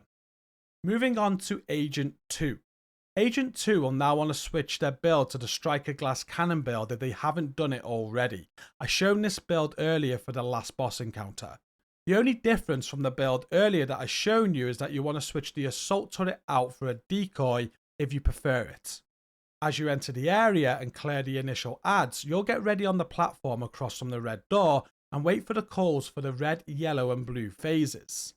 Your job here is to just be close to any door for the colour that is called, and you need to kill ads that spawn in. You can use your assault turret or decoy whenever it is available to throw out and help with ad aggro. And if you hear a call that a sniper has spawned, you should prioritise the sniper, which will be at the very top near the broken bridge until he is dead. During the yellow mechanic of the red, yellow and blue phase, you should call out and interact with any sparking electrical box if you see them. Once the red, yellow and blue phases are done, as well as the red check if needed, you'll move onto the lava gate phase and will start at the lava gate in between red and yellow doors. Your job will remain the same and you must clear the ads, but you'll also be in charge of breaking the lava once the gate is open. As soon as the gate opens, just shoot at the lava to break it and allow it to flow. Make sure you are not head on with the lava gate. When you do this, it will kill you. Stepping to the left side of the lava gate is the best position. Once the lava is broken, you can focus the boss who will spawn in behind you until he goes immune. And when the boss is immune, you'll carry on clearing adds and move clockwise to the next lava gate. You'll do the same here before moving clockwise to the third lava gate. Once the third lava gate is done and the lava is broken, the boss will automatically go immune and you'll be on to the next phase. For the next phase, you will continue to clear adds and keep an eye on which mounted gun the boss goes to. You'll want to head to that gun and take the gun down while dealing with add spawns. Follow the boss clockwise to do the same thing when he gets to the second mounted gun. Once the second mounted gun is destroyed, you can head to the chain to go up top. You want to position yourself across from where the boss is on his third mounted gun. From here, just continue to shoot adds down below, and once you hear that the pipes have been done, you can shoot the boss off from the third gun. There will also be a timer at this point in which you must kill the boss. Focus more adds while the boss gets off the gun and jumps down to ground level, and then shoot the boss to kill him once he is at ground level. Remember to focus on the green backpack when it lights up, and deal with any adds if needed while trying to kill the boss. Once Williams is dead, you'll enter the final wipe phase and must jump down and work with your team to interact with the 3 terminals that are on the 3 doors. You'll still manage adds at this point while doing it, and once all terminals have been interacted with, the adds just need to be cleared and the encounter will be over. Moving on to Agent 3. Agent 3 will now want to switch their build to a Glass Cannon Coyote Striker build if they haven't already done it. I went over this build earlier for the last boss encounter. The only difference from the build earlier is that you can switch your assault turret out for a decoy if you prefer. Your role for this encounter is very similar to Agent 2. You'll do exactly the same for the red, yellow and blue phases. On the lava gate phase, you'll stay on the platform near to the lava gate starting between red and yellow doors, and just continue to focus the adds. You'll shoot the boss as he spawns to make him immune, and move clockwise to do the same on the next 2 lava gates. On the final lava gate, you won't need to shoot the boss. For the rest of this encounter, you'll do exactly the same as I described for Agent 2. Moving on to Agent 8, and you'll also be switching your build to a Striker Glass Cannon build if you haven't already done so. I discussed this build earlier for the last encounter. The only difference from the build earlier is that you can switch your assault turret out and put on a decoy if you prefer. You'll do exactly the same as Agent 3 in this role for the whole encounter. And now moving on to Agent 4. Agent 4 will keep on the same tardigrade striker build that they have been wearing from the start of the raid for this encounter. As you head into the area and the initial adds are cleared, you'll place your tactician drone in the center under where the broken bridge is. You'll then head up a chain and interact with the diagnostics. Agent 7 will interact with the terminal on yellow or blue below once everyone is ready and will tell you to jump down. You will also hear an alarm to signal that the terminal down below has been interacted with, but sometimes this sound glitches out, which is why we get Agent 7 to call it out. As soon as you are down, you'll want to find a chain to go straight back up. This will be enough time to dodge the hazard from wiping you up top, and as you go up the chain, Agent 7 will proc Vanguard for you so that you can survive the hazard when you get back there. You want to head straight for the diagnostics. You will hold the diagnostics until it shows which colour mechanic needs to be done, and you won't let go until each mechanic is done and Agent 7 calls for you to jump down. While on the diagnostics, you have a clear sight of any sniper that spawns and can call these out for your team as they spawn in. You'll repeat this process until the red, yellow and blue mechanics are done, and depending on the order, you may want to do one final red check. If red was the last mechanic you did, then don't worry about it. But if it wasn't, then you want to prep for a potential 4th phase that could be red. If it is a red phase, you just need to do the phase one more time before moving on. The next phase of this encounter is the lava gate phase, and you must head back up the chain to then drop down 1 level on the furnace. There will be 3 sets of red valves here, and you want to start on the set to the left that are across and in between the red and yellow doors. Once Agent 7 is ready, you'll turn these valves and they will tell you when to stop. This will align the cogs down below so that they can open the gate and shoot the lava. As soon as you see the boss spawn, you can shoot at the boss until he is immune. Once the boss is immune, just head to the next set of red valves to your right and do the same once Agent 7 is ready. Then head to the 3rd set of valves to the right and do the same again but you won't need to shoot at the boss this time. Once the cog phase is over, you'll jump down and head back up the chain. On the top level, you'll find a screen on the opposite side to the diagnostics that shows the pressure of the furnace pipes. There are 4 screens to go through on this screen, with A, B, C, D on the first screen, E, F, G, H on the second, I, J, K, L on the third, and then M, N, O, P on the fourth. You'll need to call out which of the letters need adjusting so that all pipe pressures are in the center and green. If the pipes are already in the green pressure, they can be ignored, but call out which letters that need adjusting and whether they need to go up in pressure or down. Agent 5 will be down below and they'll correct these pipes for you as you call them out. Once they are all done, you'll be finished with this phase and a timer will appear on the screen in which you must kill the boss before it runs out. At this point, the boss should be on the 3rd mounted gun and you want to shoot him off it. Focus on any ads down below while he gets off the gun and jumps down to ground level. Once he is at ground level, you'll shoot at the boss to kill him while focusing on his backpack if it turns green. You may also need to deal with the odd ad if they become a nuisance. When Williams is dead, you'll jump down and work with your team to interact with all 3 terminals on the 3 doors. You will have to manage ads while you're doing this, but once the 3 terminals have been interacted with and all the ads are cleared, the boss encounter will be over. Now moving on to Agent 5. Agent 5 will want to switch back to their Future Initiative DPS build that they wore earlier. Instead of wearing a scanner pulse though, they'll want to throw on an assault turret. This role is pretty similar to the role of Agent 3 and 8, except for the red, yellow and blue phase. As you enter the area and clear the initial ads, you'll wait until the encounter starts. As Agent 4 jumps down and heads back up a chain, you want to also head up a chain. Once up top, you should place your assault turret across the broken bridge near to the door. This is where the snipers will spawn in and the turret will be a great decoy. Wait up top near to the diagnostics to see what colour mechanic comes up. If it starts on red, you'll just jump straight down and then head back up the chain to be ready for the next colour mechanic. If it is blue, you'll jump down 1 level and find 3 blue valves that are steaming. Interact with all 3 of these valves before jumping down. If it is the yellow mechanic, you'll look at the top level to see if any electrical boxes are sparking and then interact with them. You'll then check the next level down for more sparking yellow boxes to interact with. And then you'll jump all the way down to help find any more sparking electrical boxes. Your teammates will call out if they see any of them. There will be 3 electrical boxes that will be sparking and must be interacted with.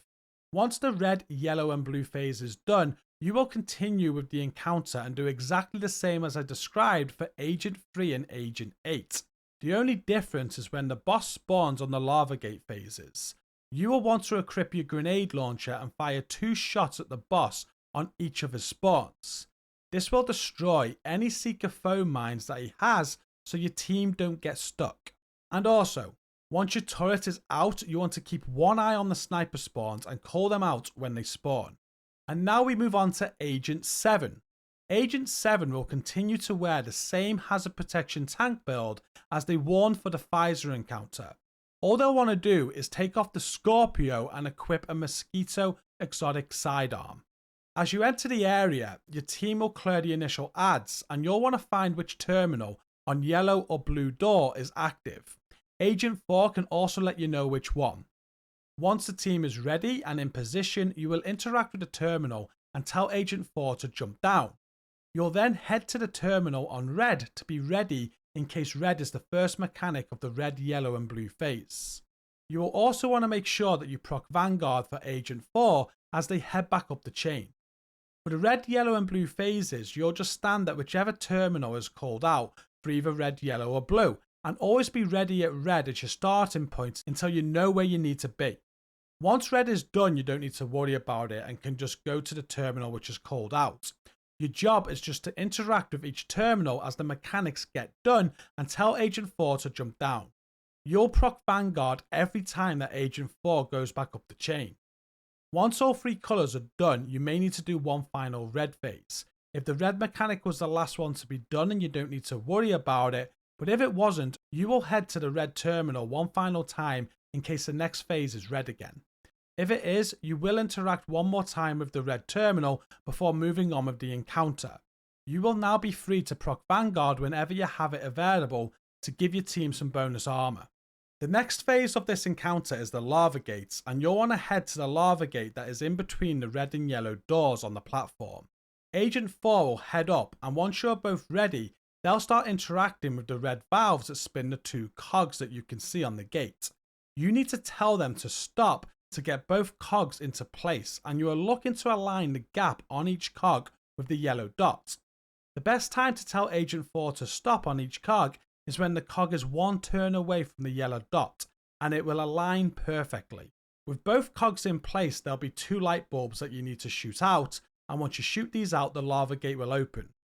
Agent 2 will break the lava, and you need to make sure you are stood out of the way of the lava or it will kill you as it explodes. Williams will spawn behind you as the lava door opens, and you can shoot him with your mosquito until he goes immune.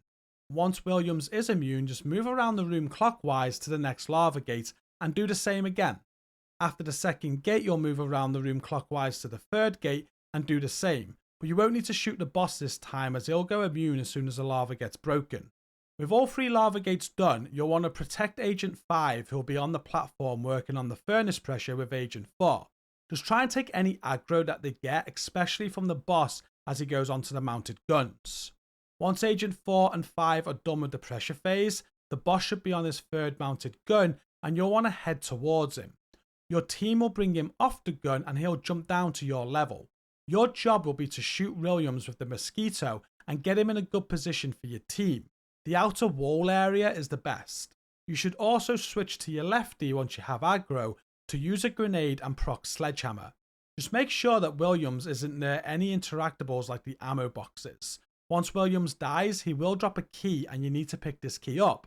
If it drops near to an ammo box, it can prevent you from picking up the key, and you only have 30 seconds at this point to place the key in the emergency shut-off terminal.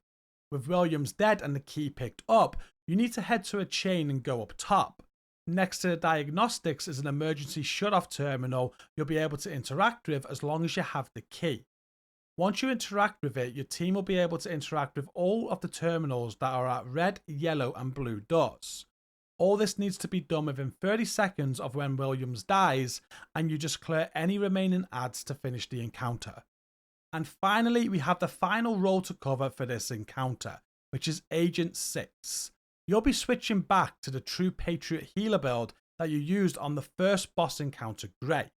Just like with that encounter, you'll be better suited to have an automatic weapon equipped like the St. Elmo's, as it'll just make it easier to apply the True Patriot stacks to the enemies. As you enter the area, your team will take out the initial ads, and you'll want to get ready on the platform across from the red door and place your Restorer Hive out. Your job for the red, yellow and blue phase is just to heal your team. You'll move your hive across the platform as each colour mechanic is called out, and then use your chem launcher on any teammates that are outside of this hive.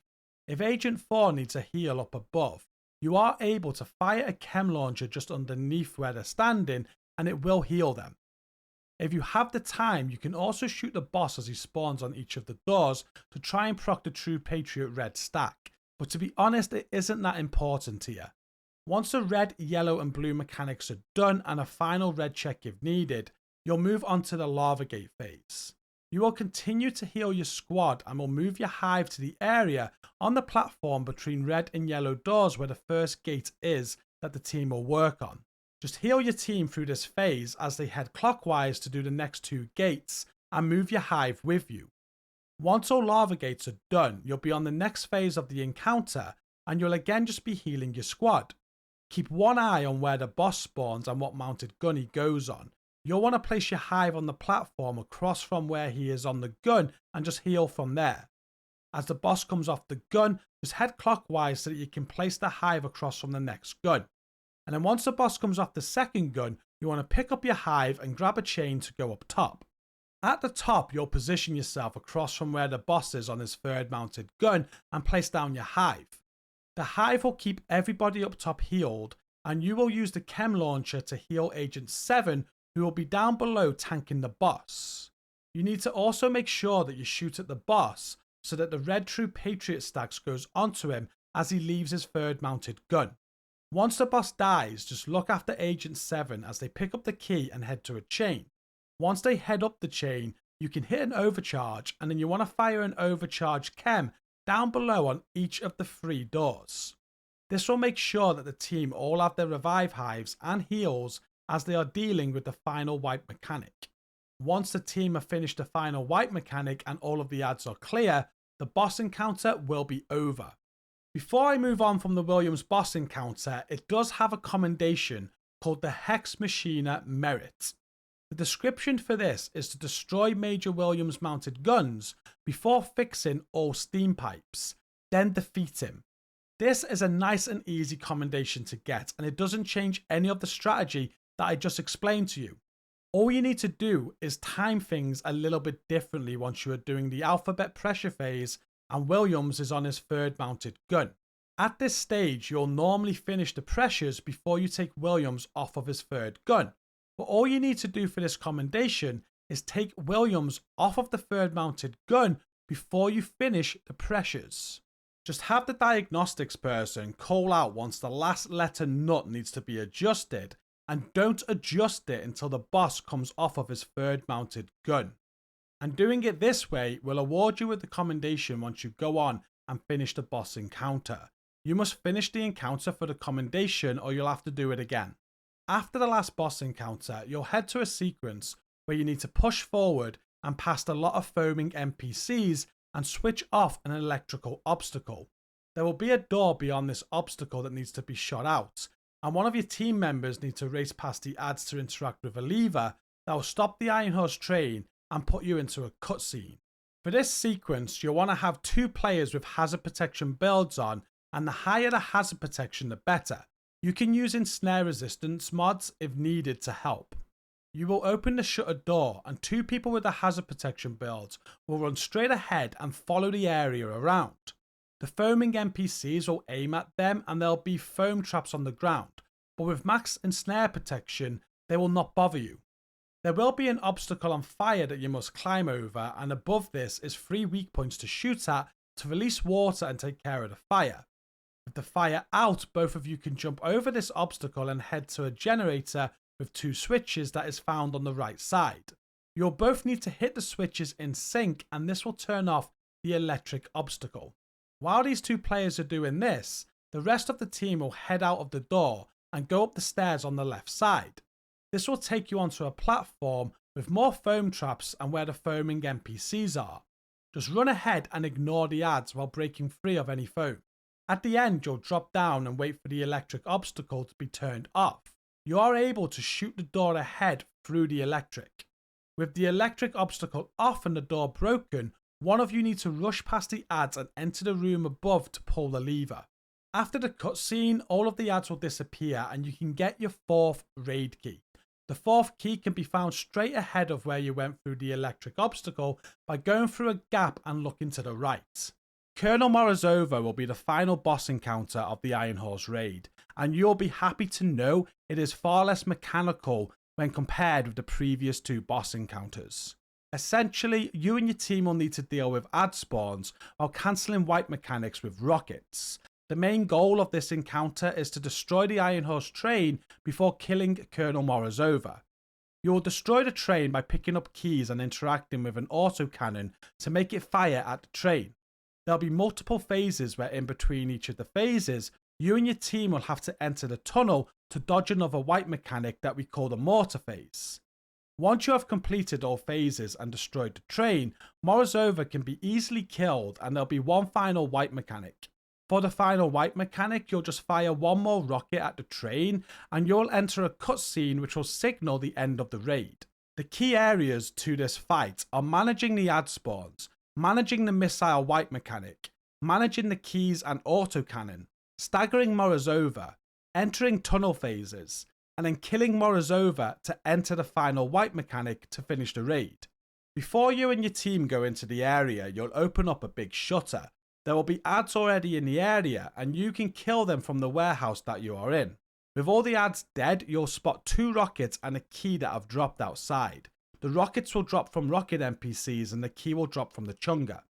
Before you leave, there is a restock box and you want to allocate 2 people to the rockets and 1 person to the key. As you leave the warehouse, the encounter will begin.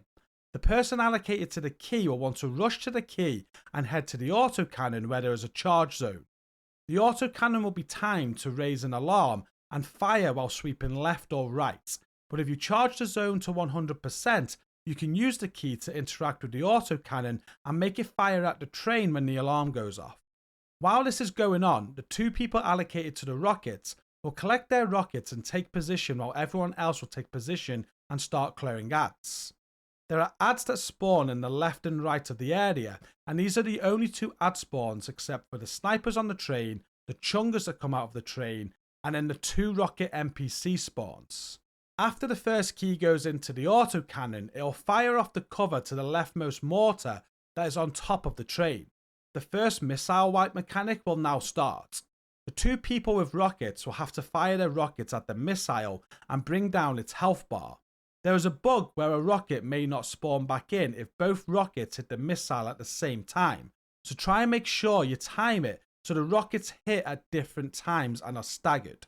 You will need more rockets, and in the back left and right corners of this area adjacent to the autocannon, a rocket NPC will spawn in each corner. The people managing the rockets should take these NPCs out and keep firing the rockets at the missile until it is destroyed. If you do not take the missile out in time, there will be a wipe as the train fires the missile. Going back to the keys and the autocannon, after the first key has been put in, you'll need 3 more keys, and you'll get these from chungers that spawn out of the train. The first chunger will spawn on the left side, the next one will spawn on the right side, and the last one will spawn on the left side again. They'll spawn one at a time and will drop a key once killed. You may need help killing them. Each key that drops needs to go into the autocannon like before, and the next chunga won't spawn until the last key is used. Once all 4 keys have gone into the autocannon, every mortar on top of the train will be uncovered, and the people managing the rockets will need to destroy all 4 mortars. The mortars will take 2 rockets each, and just make sure that you are still firing the rockets out of sync to dodge the rocket bug, and only after the missile has been done. With all 4 mortars destroyed, you'll enter your first tunnel phase where you must dodge your first mortar wipe mechanic. And while all this is going on, players will be killing ads on the 2 spawn doors while managing any snipers that appear on top of the train. The snipers on top of the train will spawn every time that the person managing the keys steps into the charge zone of the autocannon. The first sniper will appear on the right side of the train and the next sniper on the left side, and it will keep going like this. Everyone will also have to dodge random mortar strikes throughout. For the first mortar wipe phase, everyone will head to the center where the tunnel is. This would have had electric inside up to when all 4 mortars got destroyed, but now it is safe to enter and hit a restock if you need to. Morozova will drop down from the train and run ahead to a cabin where she'll trigger the mortars. Have 2 people protect the rest of the squad in the tunnel as the autocannon will fire at you, and you'll have a healer dropping heals too. Once the mortars and the autocannon stop, everyone will leave the tunnel and head back to their positions. Be careful on the ad spawns though, as ads will already have spawned and will be on their way to you. For this second phase, everything will be the same as the first phase, but there are no keys, and the rocket guys only have to take out the missile for the wipe mechanic. They do not have to do the mortars on the train again. Morozova will now need to be managed from this phase too. You will have allocated 1 person to stagger Morozova from this phase, and they will use a mosquito on her to keep her aggro. She has a mechanic where she'll fire the autocannon so that it sweeps, but she'll also have a rocket mechanic where she'll target teammates with her rockets. The person allocated to Morozova will use a Stinger Hive or a Ravenous to stagger Morozova every time she goes to fire a rocket so that she doesn't get it off. And you will want to get her as soon as the first tunnel phase is over and she leaves the cabin, as she goes for a rocket right away. Once the missile on the train has been dealt with by the rocket people, they will wait for 1 more rocket each to save for the next phase and then call for a tunnel phase again. The electric in the tunnel will go out once the missile is done, and everyone will head to the center while still managing any ads that spawn. And the team will want to take off 3 bars of Morozova's armor bar to start the next mortar phase. Do not take 3 bars of armor off of Morozova before you are ready for the tunnel, as this will still trigger the mortar phase, but the electric will still be in the tunnel and will cause everyone to die. When the mortar phase is triggered, just head inside the tunnel and do as you did the first time, but this time you'll be struck by mortars as well. Make sure that you are not stood too far forward so you don't get staggered out into the mortars, and the healer along with your builds will keep you alive. After the second tunnel phase, you'll head out and do exactly the same as you just did the last time that you came out from the tunnel, with the only difference being that the snipers will spawn again at random this time, and there'll be green lasers that will do a lot of damage if you are caught in the firing line. Once you have taken out the missile again and saved 2 rockets, you'll head to the center tunnel to do another tunnel phase, and will need to take 3 more bars of armor off Morozova to start the mortar wipe phase.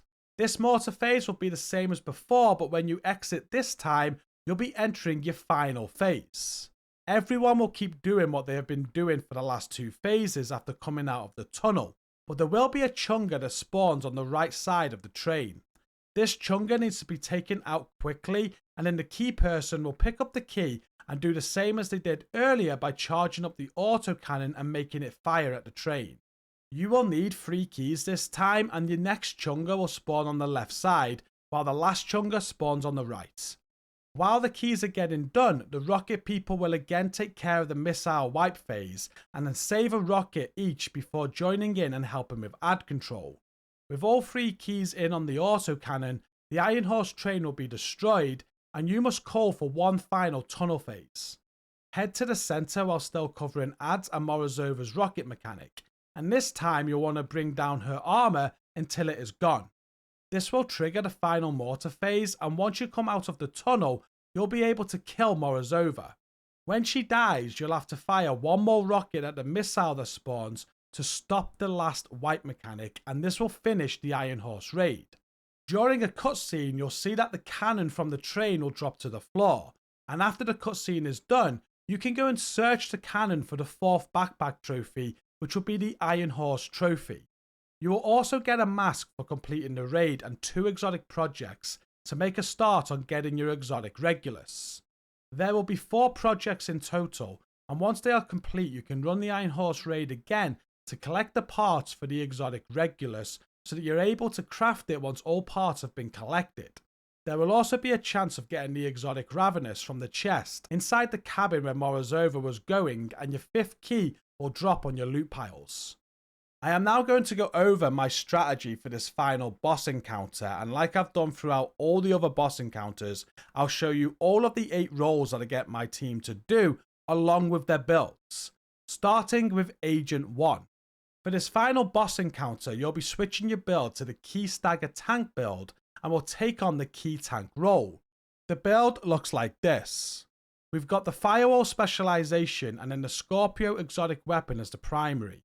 The secondary weapon is the lefty, and the sidearm doesn't matter. You want to have the Catharsis mask and then the perfect Pointman Gilligard chest piece. On the chest piece you'll have an armor core, armor regen and explosive resistance with the perfect Vanguard talents. The backpack is a Lengmo backpack to give you more explosive resistance. It's got an armor core. You want to have armor regen and explosive resistance as the attributes, and the talent is Adrenaline Rush. For the gloves, I've got some Bellstone Armory gloves that give you armor regen. You want to have the armor core, armor regen, and explosive resistance as the attributes. And the final pieces are both improvised pieces for the holster and the knee pads. Both will have an armor core, armor regen, and explosive resistance as the attributes. With the improvised pieces, you can have 5 mods on this build. And for all the mod slots, you want to throw on protection from elite mods. The skills that you'll be using are the Revive Hive and a Bulwark Shield. And it will be a good idea to have the Concussion Grenade. You will start the encounter inside of the warehouse, and the team will kill all of the ads outside. The Chunga will drop a key once it dies, and you need to take note of where this is. Once ready, the team will head out into the area, and you'll head straight for the key and then go to the autocannon where you can charge up the charge zone. Every time you enter this charge zone, it will force a sniper to spawn on the top of the train. It will spawn on the right side for the first time, and then the left side the time after that, and will keep alternating like this every time you enter the charge zone. You will want to charge the zone up to 100%, and when the alarm goes off for the autocannon, you'll be able to interact with the console and the autocannon will fire at the train. This will be your job through this first phase. After the first key, you'll head to the left side of the train where a chunga will spawn, and Agents 3 and 4 will help kill it for you so it drops your second key. You can use your Scorpio on the chunga to add its buffs. Once you use the second key on the autocannon, you'll head to the right side of the train for the next chunga. Agent 2 will help kill this chunga for you to get your third key. And then after that key goes in, you'll head back to the left side to get the final key from the last chunga. While doing the keys, you won't be able to cancel every alarm phase on the autocannon. So when it goes off and you know that you won't be able to cancel it, you can let your team know which side it'll be swiping. Its first swipe will be to the left and then it will alternate right for the next time and keep alternating like this. You can see on the console which side it is swiping every time the alarm goes off. While performing this mechanic, you should also be proccing Vanguard for your team whenever it is available to keep giving them bonus armor. And once all 4 keys have gone into the autocannon and you have made it fire at the train to uncover all the mortars, you'll head to the center and take part in the first tunnel phase.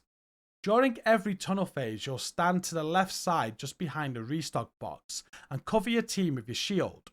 Try and time a Vanguard proc with your shield as the autocannon is about to hit you all, or in the later tunnel phases as the first mortar is about to hit you.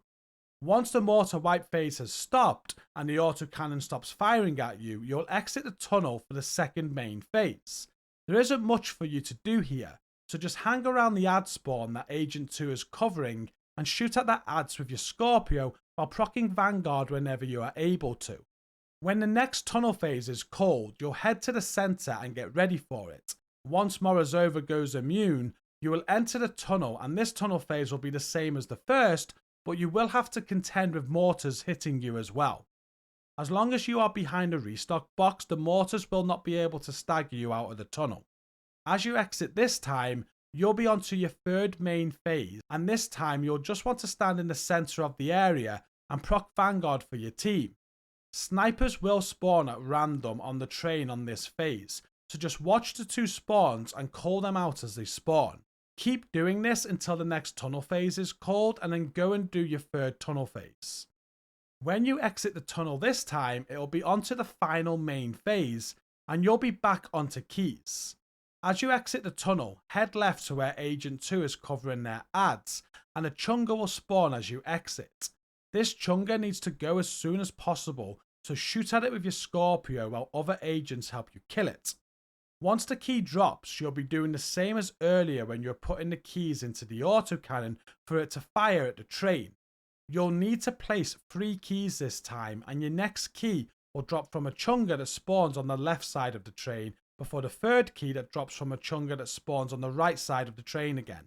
Once all keys are done, you'll call it so that everybody heads to the center for the final tunnel phase. After you exit the final tunnel phase, you and your team can kill Morozova and then fire a rocket at the last missile to enter a cutscene and finish the Iron Horse raid. Throughout most of this encounter, you will also have to deal with random mortars and green lasers. You should find this easy to defend against with this build and your Bulwark shield. Moving on to Agent 7, and for this encounter, you'll also switch to the same Key Stagger tank build that Agent 1 is wearing. Instead of the Scorpio, you'll have the exotic Mosquito equipped, and instead of the Revive Hive, you'll have a Stinger Hive.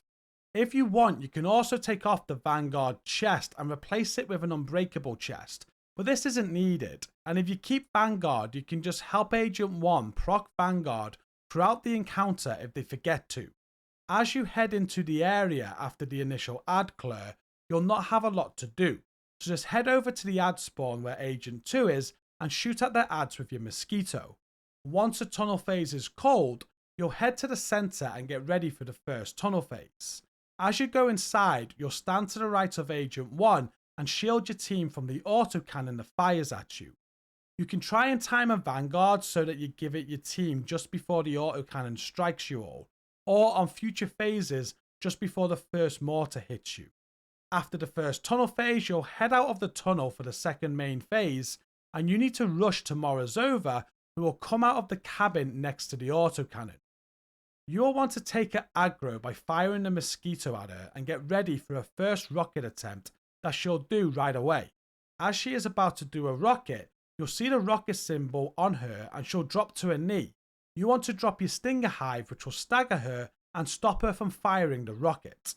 All you have to do now is keep firing the mosquito at Morozova and keep her in the center of the area while dropping the stinger hive every time that she tries to fire her rocket to stagger her. Make sure that her armor does not go down by 3 bars, as this will force the mortar wipe phase, and you don't want to do this until the team is ready. Once you heard a call for the next tunnel phase, you'll head over to the tunnel and the team will bring her armor down to force the mortars. As soon as she goes immune, you should head into the tunnel to do the second tunnel phase, and this time there will be mortars hitting you too. As long as you are in line with Agent 1, the mortars will not stagger you out of the tunnel. Once you come out of this tunnel phase, you'll do exactly the same again for the third main phase. Once the call is made, you'll head back to the tunnel for the third tunnel phase. And then when you exit that tunnel phase, you'll be on the final main phase where you'll do exactly the same again. Once the tunnel phase is called on the final main phase, you'll head to the middle to do the final tunnel phase. And once you come out, you'll be able to kill Morozova as a team and then fire one more rocket at the missile on the train to enter a cutscene and finish the Iron Horse raid. Throughout most of this encounter, you'll also have to deal with random mortars and green lasers. You should find these easy to defend against with this build and your bulwark shield. I will now cover Agent 5 and Agent 8 at the same time. Both Agent 5 and Agent 8 will be working together and doing the same thing on this encounter. They will also be switching to a new build, and they'll both want to put on the explosive resistant striker build that looks like this. You'll want to have the grenade launcher specialization because this will help with any of the mortars. You can survive one explosion every 60 seconds, which is very handy for this encounter. Your primary weapon is the St. Elmo's exotic assault rifle, but if you prefer another assault rifle, that is fine. The secondary is the lefty shotgun and the sidearm doesn't matter. You'll have 3 pieces of striker, which are the mask, chest and knee pads. All 3 pieces will have weapon damage and explosive resistance rolled onto them. And then for the backpack, you'll have the exotic ninja bike backpack, which has a weapon damage core, an armor core and a skill tier core. This will also proc your strikers up to a 4-piece striker build. For the gloves, you want some Bellstone Armory gloves. These will give you armor regen. You want an armor core roll on this with armor regen and explosive resistance as the attributes. The Ninja Bike backpack will also proc the second talent of Bellstone Armory. And then for the holster, you'll want to have the Picaro's holster. You want a blue cord on this and explosive resistance as the attribute. This will also have a perfect attribute of weapon damage. And again, the Ninja Bike backpack will proc the second brand set bonus for this piece. With the 3 mod slots on the build, you want to make sure that you have protection from elite mods on. And for the skills, you'll want a revive hive and you'll want to use a decoy. It doesn't matter which grenade you have. Once the encounter starts, both agents will work with the team to kill all of the ads outside of the warehouse. Take note of where the 2 rockets drop. As the team exits the area, Agent 5 will head over to the left side with Agent 3 and Agent 4 to help clear more ads that have spawned in. Agent 8 will head over to the right spawn with Agent 2 and help kill those ads. With everyone in position, you want to collect your rockets. Agent 5 will position themselves on the left side of the area near to the rocket NPC spawn, and Agent 8 will position themselves on the right side next to their rocket NPC spawn. After Agent 1 has put in the first autocannon key, a missile will spawn in on the train. It is both of your jobs to destroy the missile with your rockets before it is fired and it causes a team wipe. Use the 2 rockets that you already have to fire at the missile. You can also fire them just below where the missile spawns on the main body of the train, and you will still do damage to the missile. Just make sure that you are staggering the rockets so that they don't both hit the train at the same time. There's a bug where the rockets may stop spawning if they both hit at the same time. Once the rockets have been fired, there will be NPCs that spawn in both of your corners with rockets. You just need to kill these so that they drop more rockets for you to continue firing them at the missile. Keep doing this until the missile is destroyed. Only on this first phase will you now need to destroy the 4 mortars that are on top of the train. Starting from left to right, you both want to continue firing rockets at these mortars. It will take 2 rockets each to destroy them, and you'll still want to stagger them so that you don't get the rocket bug. With each key that Agent 1 is putting into the autocannon, it will uncover each of these mortars from left to right, and normally you will have to wait a little while to take out the far right mortar when you reach it. As soon as all 4 mortars are down, the first tunnel phase will be triggered, and you want to head to the center and get into the tunnel behind the 2 tanks. There are 2 restock boxes in here if needed. When the healer calls out their overcharge, you should both throw your decoys outside of the tunnel. The tanks will block the autocannon with their shields, and the healer will keep everyone healed. While in the tunnel, you can shoot at the autocannon with your lefty to proc your striker stacks. After this tunnel phase, you'll both head out, and I advise Agent 5 to quickly support with the advancing adds on the side where Agent 3 and 4 are. And Agent 8 should help with the advancing adds on Agent 2's side. You'll then head back to your corners and kill the rocket NPCs to do the missile wipe mechanic again. They may have already spawned in while you are helping with the adds, so have a quick look around to see if they are hiding anywhere if none spawn in. Once the missile is destroyed, you'll both wait for 1 more rocket NPC and you'll both save a rocket. With 2 rockets saved, you can call for the next tunnel phase and head to the center. With everyone in the center, it'll be both of your jobs to shoot at Morozova to make her go immune. This will force the next mortar strike and you'll head back into the tunnel. This tunnel phase is the same as the last time, but this time there'll be mortars hitting you as well. Your build along with the healer will keep you alive, and the decoys that you throw out when they do the overcharge should help with some of the mortars. As you exit this tunnel phase, you'll do exactly the same again until the missile is destroyed and you call for the next tunnel phase. Head back to the center and do the same again to initiate the mortar strike and head into the tunnel. Once you come out of the tunnel this time, you'll enter the final phase. Before heading to your rockets, you both should make sure that the chunga that spawns on the right side dies. This allows Agent 1 to get on with the final key phase as quick as possible. You can then head back to your corners and take out the missile again with your rockets.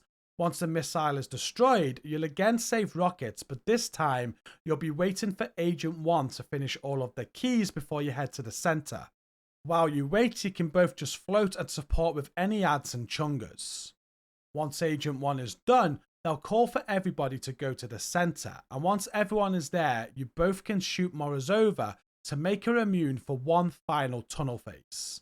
As you come out of this phase, you'll be able to kill Morozova, and then the team will need to fire 1 final rocket at the missile to enter a cutscene and finish the Iron Horse raid.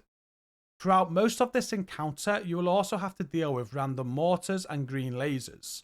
You should find the mortars easy with this build and can pretty much forget about them, but the lasers will hurt, so make sure you dodge them when they aim at you. And I will now move on to Agent 3 and Agent 4. Agent 3 and Agent 4 will be working together for this encounter. You'll both want to switch to the same explosive resistant striker build that I just went over for the last 2 roles. Instead of the decoy, you can run with a Crusader shield if you prefer.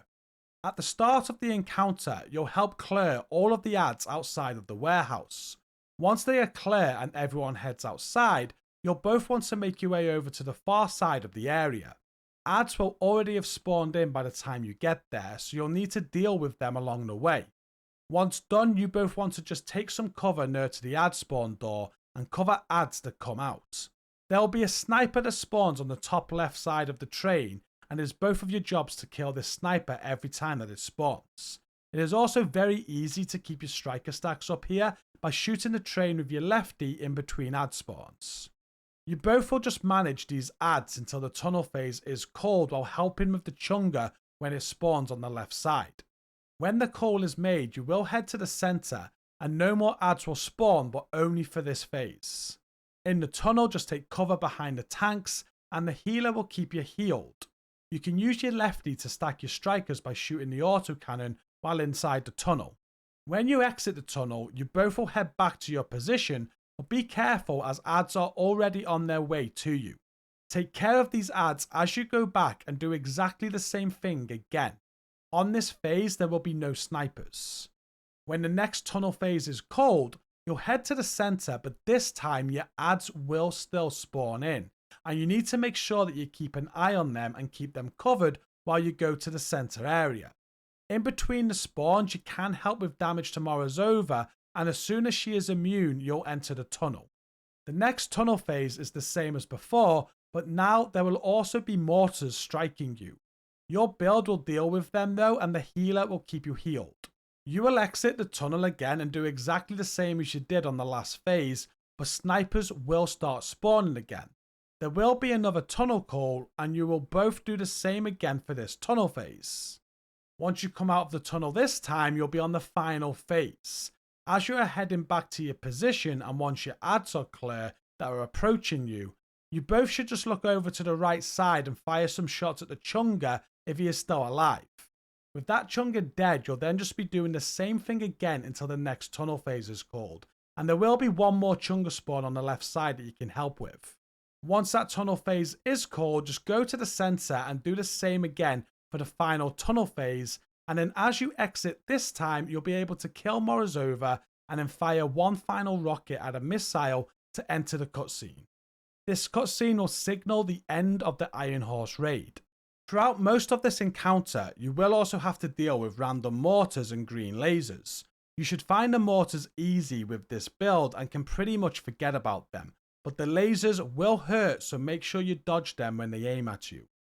Moving on to Agent 2, and as Agent 2 your role is pretty much identical to Agent 3 and Agent 4. You'll want to switch to the same explosive resistant striker build, which I have already gone over. Instead of covering the far side ad spawn, you will cover the near side ad spawn on the right of the train. You will also be doing this alone, but the tanks will support you when they have nothing to do. You will focus the right side snipers, chungas and ads, but the process will be the same as I explained for Agent 3 and Agent 4. Agent 6 is the final role to go over, and you are once again the healer. For this encounter, you'll want to switch back to the Future Initiative healer build that you won for the Fieser encounter. At the start of the Morozova encounter, when your team is taking out the ads outside the warehouse, just drop a hive to keep them healed. As everyone exits, you want to pick up the hive and head out. Follow Agent 2 to the right side ad spawn and give them your hive for heals. You'll then head over to the left side of the area and take cover near to Agent 3 and Agent 4. From here you can see everyone quite easily and use your chem to give heals if they need it. The only person that'll be difficult to heal is Agent 8, but they can move into your hive to get heals if they want to, or you can attempt a long range chem. Your job is to just keep everyone healed, and your hive might run out of charges on this phase. Just keep one eye on Agent 2 at this point if it does run out of charges, but soon enough it'll be called to enter the first tunnel phase. For the first tunnel phase, just head to the center and go into the tunnel. Drop a hive to give your team heals while taking cover behind the tanks.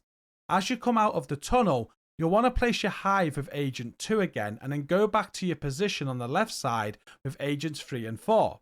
Make sure you save your overcharge from now on for tunnel phases. You will just heal again until the next tunnel phase is called and then head to the center. This time you'll want to destroy your hive as soon as Morozova goes immune and call out that you have done it. Enter the tunnel and just put out an overcharged chem for everybody. Then as you see mortars coming in, keep dropping the overcharged chems to keep everybody healed. When you exit, you'll do exactly the same as you did on the last phase until the next tunnel phase is called. And the next tunnel phase, you'll do exactly the same again with the overcharged chems. When you exit this time though, you'll be on the final phase and you'll do exactly the same again. But this time, you want to use your crossbow to crack the armor on a chunga that spawns on the right side of the train as you leave. Also, you won't need to do an overcharge for the next tunnel phase, so feel free to use this if needed. Once the last tunnel phase is called, head to the center and complete the phase. You will then exit and the team will be able to kill Morozova before firing a final rocket at the missile to enter a cutscene and finish the Iron Horse raid. Throughout most of this encounter, you will also have to deal with random mortars and green lasers. You are the most vulnerable person to these, so take care of yourself and heal if needed. You should try and dodge all mortars that are aimed at you and the green lasers. Before we finish off this encounter, the Morozova boss does have a commendation called the Unfriendly Fire Merit. The description for this is to eliminate a heavy immobilizer with the autocannon. This doesn't change the way you do this encounter for the most part, but it is very annoying. To get this commendation, you and your team will head out into the area once you open the shutter at the start of the encounter. You will kill all the ads except for the Chunga. This is what the autocannon needs to kill. The autocannon will start alarming and will start swiping while it fires, and what you need to do as a team is get the Chunga to very low health. Try not to destroy the backpack on the Chunga, because if you do this, he will take cover and be a real pain. Instead, just try and break his chest armor and bring his health down real low. As a team, you'll want to try and kite him around the autocannon so that when it goes off, it'll hit him and kill him. This is what will unlock the commendation, and you can use foam and decoys to help you out. Just make sure you use nothing that can cause any damage. And we are now at the end of this guide. I do hope it has been helpful as I tried to cover every inch of the Iron Horse raid. The last thing I want to discuss is the remaining commendations. So far, I have already covered the commendations for each of the boss encounters, which are the Nutcracker Merit, Hot Foot Merit, Hex Machina Merit, and the Unfriendly Fire Merit. By completing your first Iron Horse, you will also earn the Gatekeeper Award, the Baptism of Fire Award, the Under Pressure Award, and the Terminus Award. There are still 3 commendations to earn from the Iron Horse raid. They are the Flawless Distinction, the Gourmand Merit, and the Agent on Duty Distinction. The Flawless Distinction requires you to complete an Iron Horse raid without any agent getting killed. This means your whole team needs to be flawless throughout, but going down to your knees is okay. The Flawless is only lost if an agent goes unconscious. With this guide and some practice, you'll be able to flawless this raid every time. Just remember that the Discovery version of the raid does not count. The Agent on Duty commendation just requires that you get all of the other commendations. There are 10 other commendations in total, and once you have these, you will unlock this commendation, which is the 11th one of Iron Horse. And finally, we have the Gourmand Merit to close off this guide. This is also needed for the Agent of Duty commendation. For this commendation, you must shoot 45 gingerbread men that you can find throughout the Iron Horse raid. This has to be done in one raid, and if you miss one, you'll need to start a new raid and go again. I will end with the location of all 45 of these gingerbreads. Before I let that clip play, I just want to say a huge thank you to everybody that supported me with making these guides, and a huge thank you if you have got this far and watched it. Make sure that you hit the like button, comment down below to help with the algorithm, and subscribe to the channel if you love The Division 2. Down in the video description will be even more raid content. Perfect if you want to see videos on each of the roles discussed today in more focused detail. There will also be a link to my personal Discord server if you want help from any of my teams on these raids, or even if you want to join my team to help with these raids. Make sure you come and check us out. And thank you again for watching. Here is a clip of me shooting 45 gingerbread men to finish. Take care. Hostile radio intercepted. You hear something? No, but the Colonel will kill us if we miss a whisper. I'm getting on the big gun.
A train? The one with the cannons?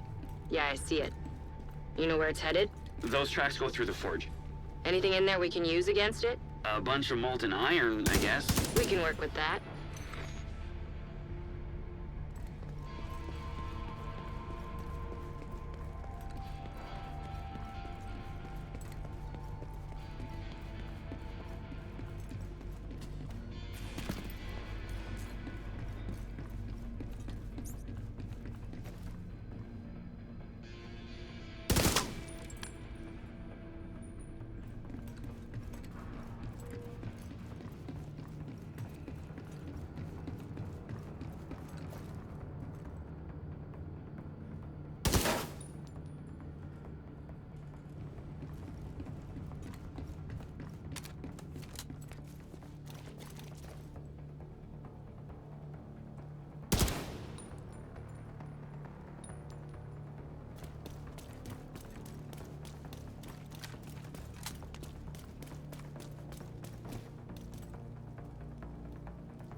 Multiple systems critically compromised.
A floor technician named Zach Young called us from a nearby foundry.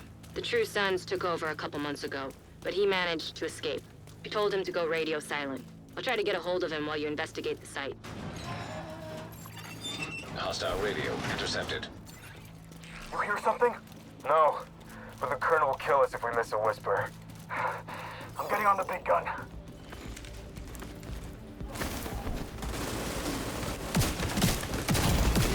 Serious trauma detected.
Kelso, this is the... Did you see that train? The one with the cannons? Yeah, I see it. You know where it's headed? Those tracks go through the forge. Anything in there we can use against it? A bunch of molten iron, I guess. We can work with that.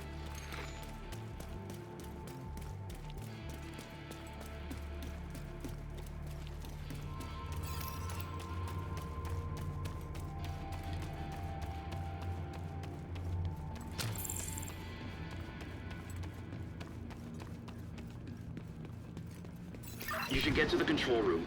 Watch out for the forge. It gets hotter than hell in there.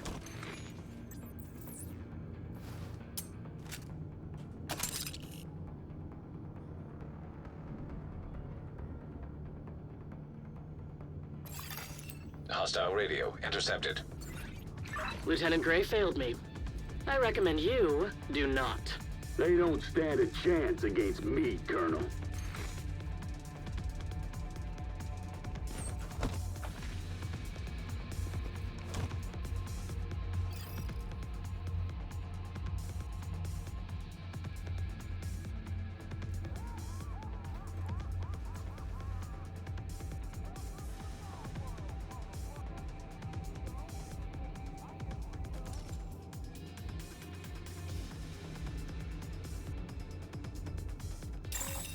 Multiple hostiles inbound.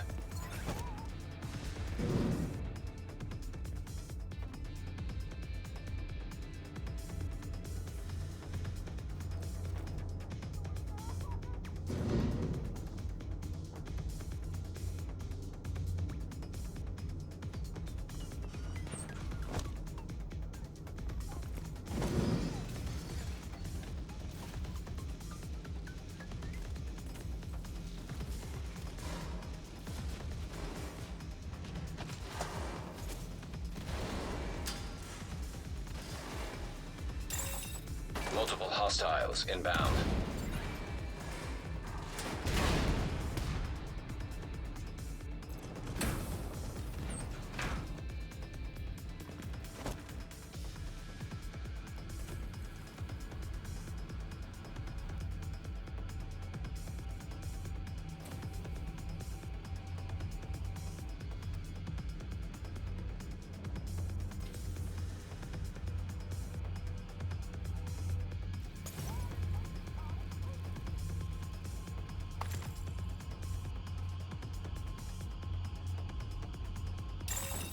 Multiple hostiles inbound.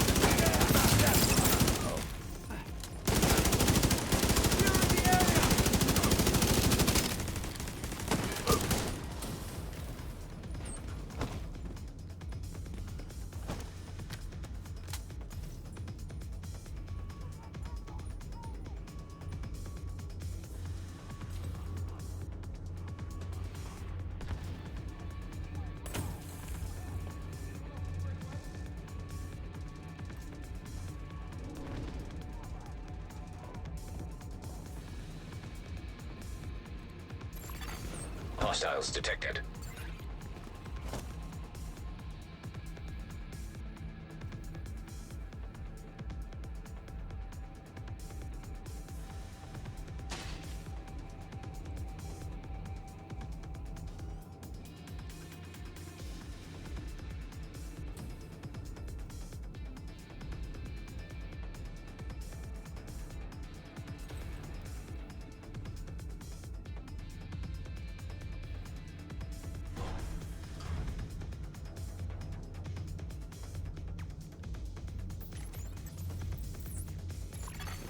Hostiles detected.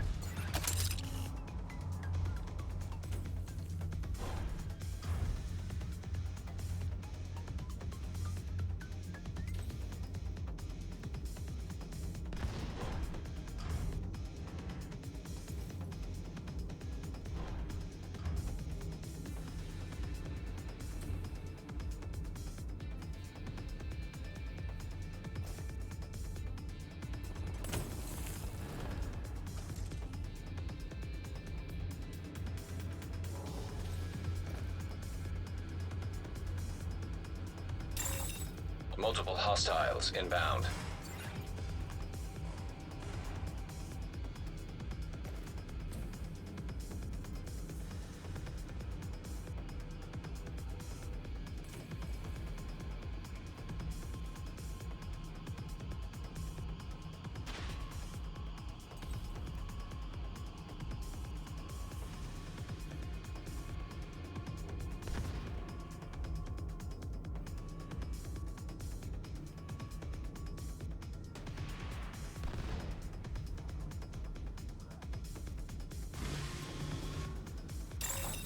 Multiple hostiles inbound.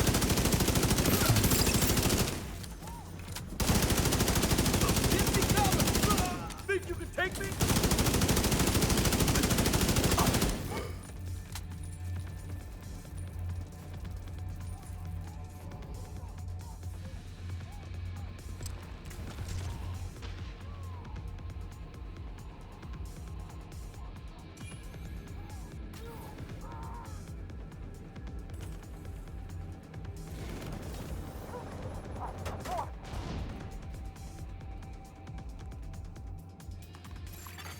Hostiles detected.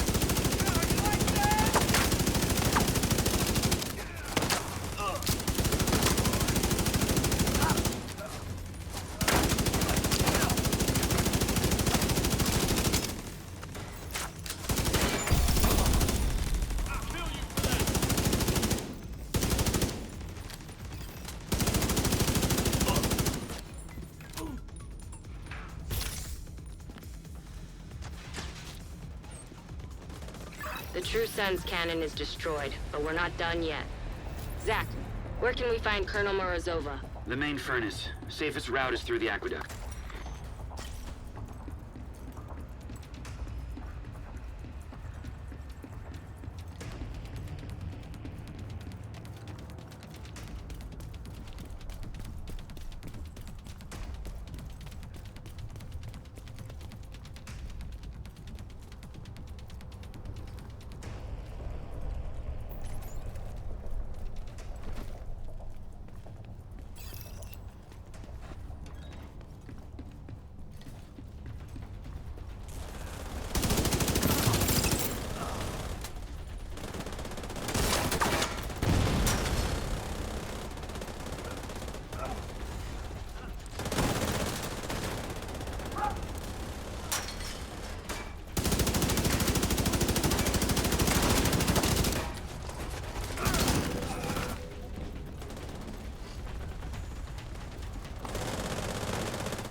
Vital signs critical.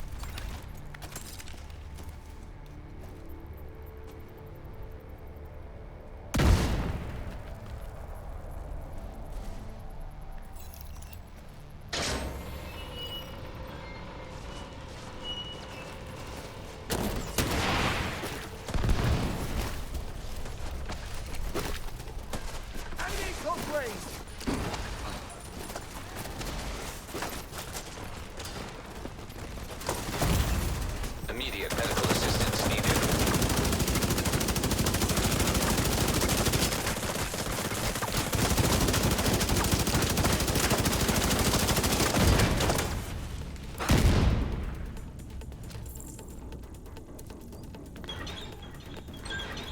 I managed to dig up a few files on Morozova, but they're heavily redacted.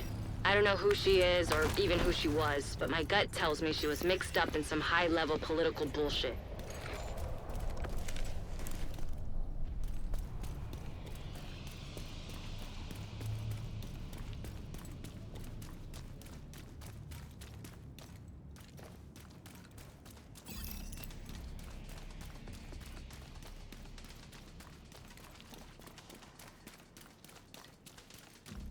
Zach? You still okay out there? Z? Maybe I was too hard on him.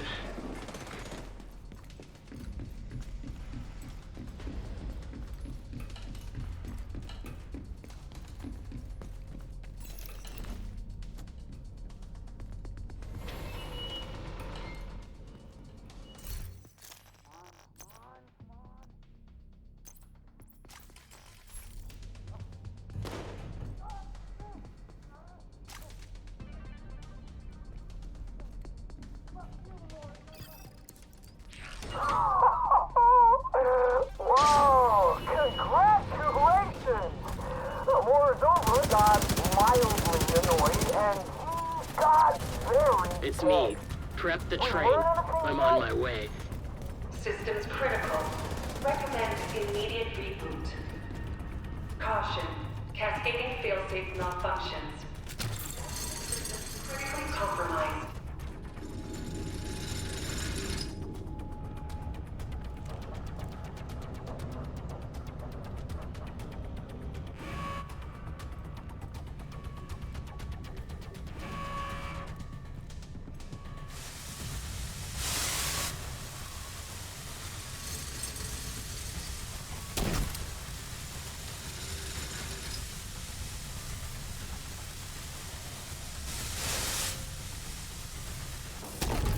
Reboot sequence initiated.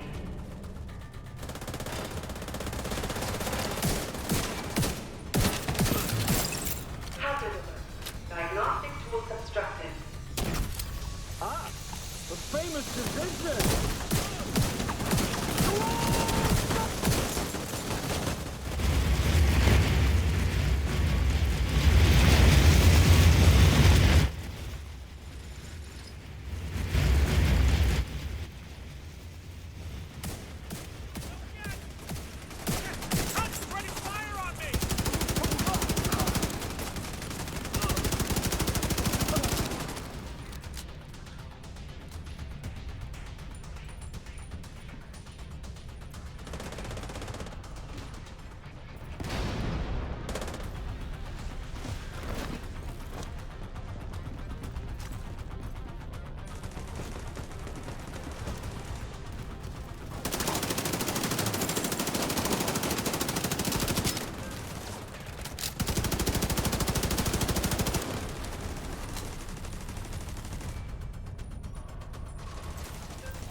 Guess who's back?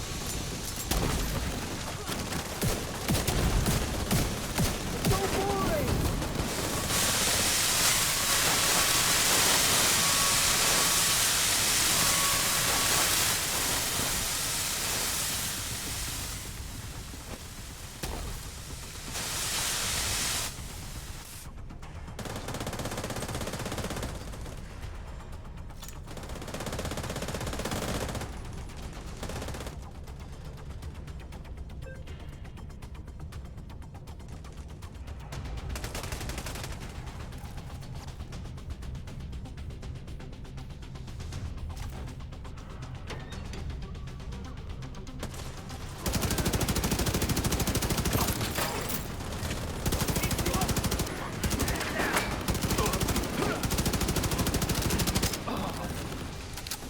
Show me something! Anything!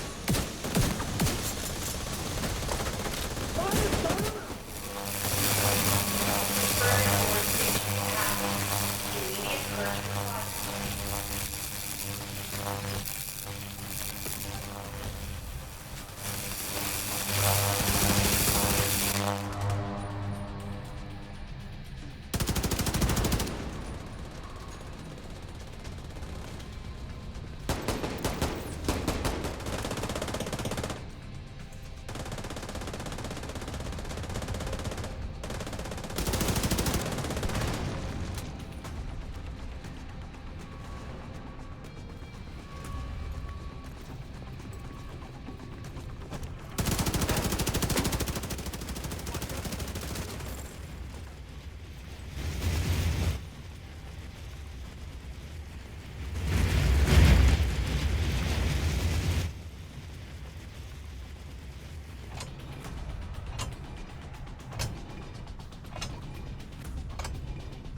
Hazard alert.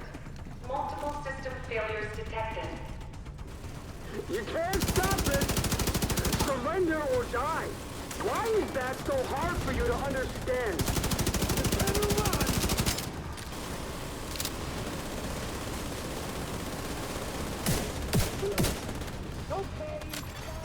Hostile explosive seeker mine detected.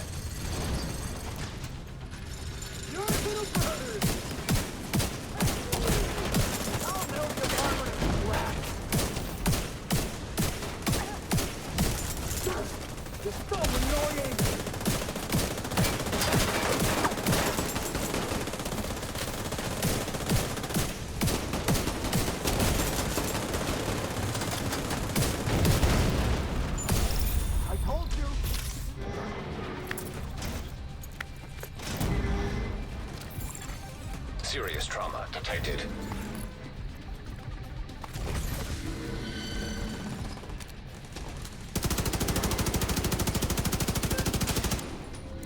System performance within acceptable range. Emergency protocols suspended. I said we could handle this. Zach should have listened to me. He didn't deserve to die like that. Whatever it takes, make sure Morozova doesn't escape.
fire! Get them off that autocannon!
Fire at their position. Support them with mortars.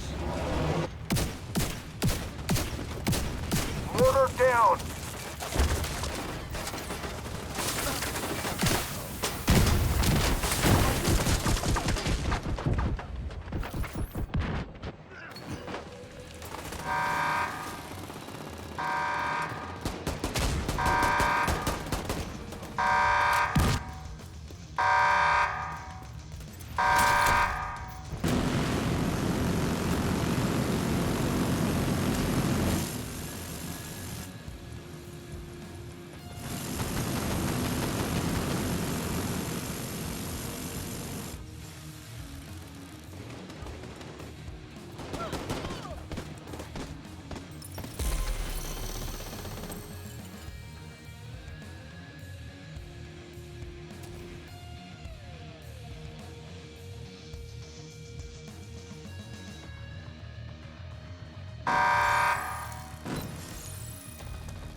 They're compromising the train. Take them out.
Our armor is shredded. Deal with the division or you'll have to deal with Morozova.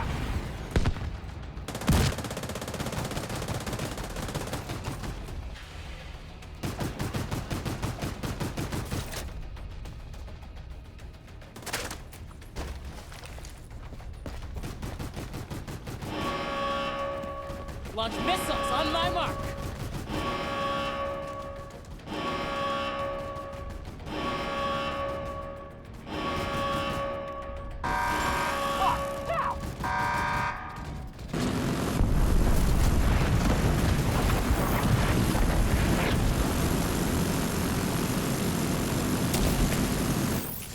Now you'll see how strong the troops.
we're dealing with, do you?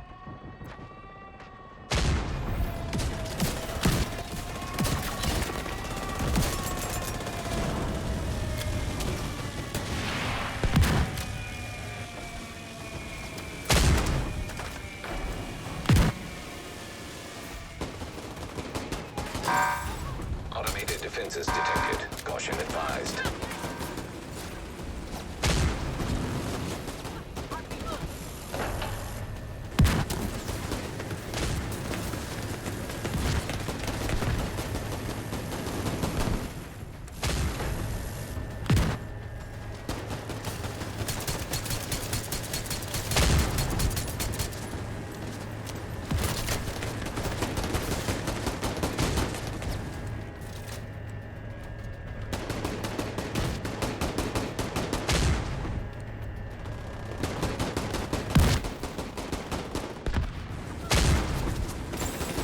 Automated defenses detected. Caution advised.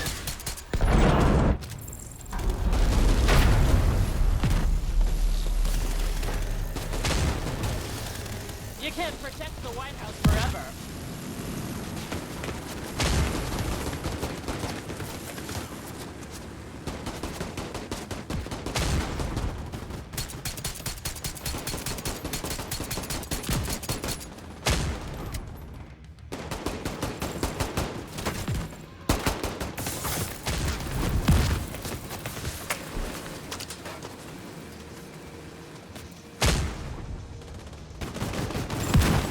Automated defenses detected. Caution advised.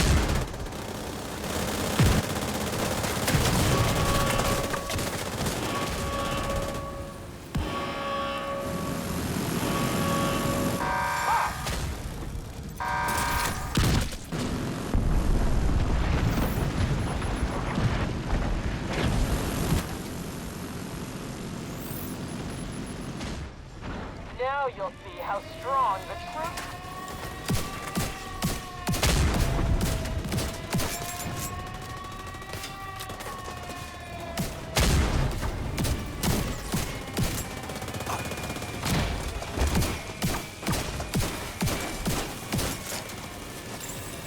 Automated defenses detected. Caution advised.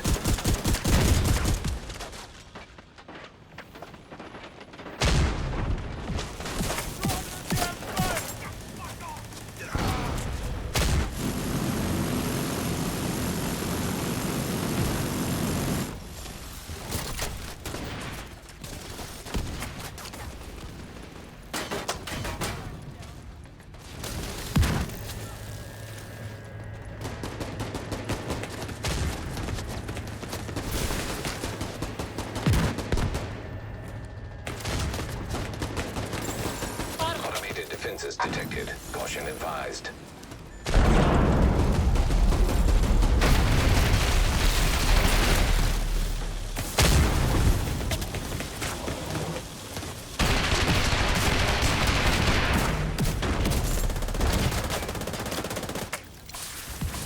We lost one!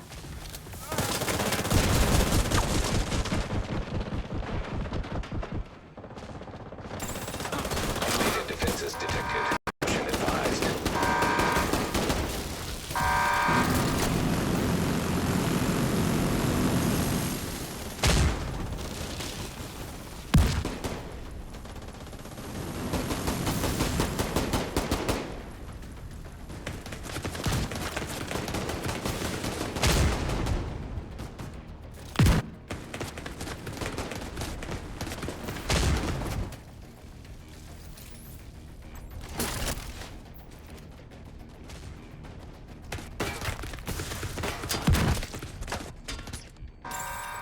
Automated defenses detected. Caution advised.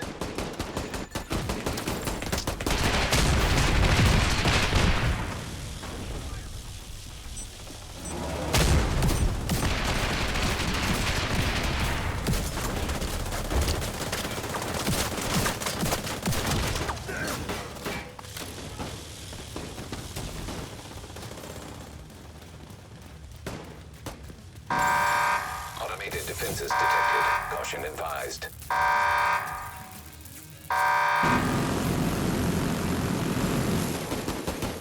Target acquired.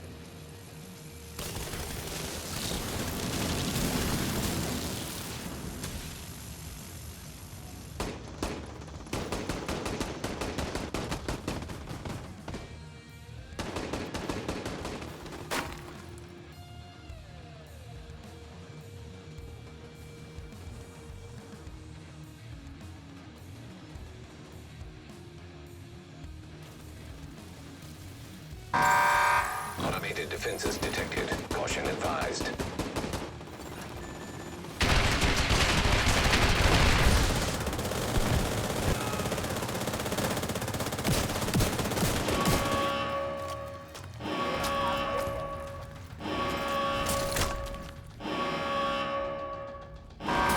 Ready? Mark!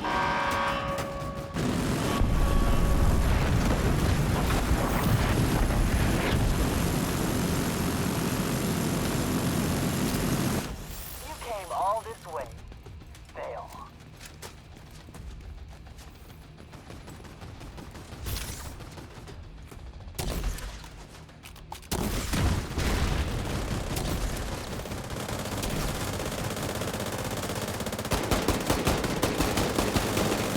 Fuck you!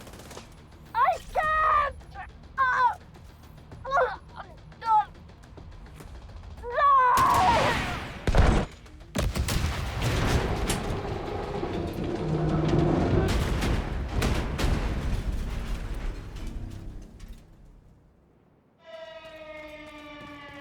We forced them to accelerate their plans, but it looks like they were only days away from raining hell on DC with that train.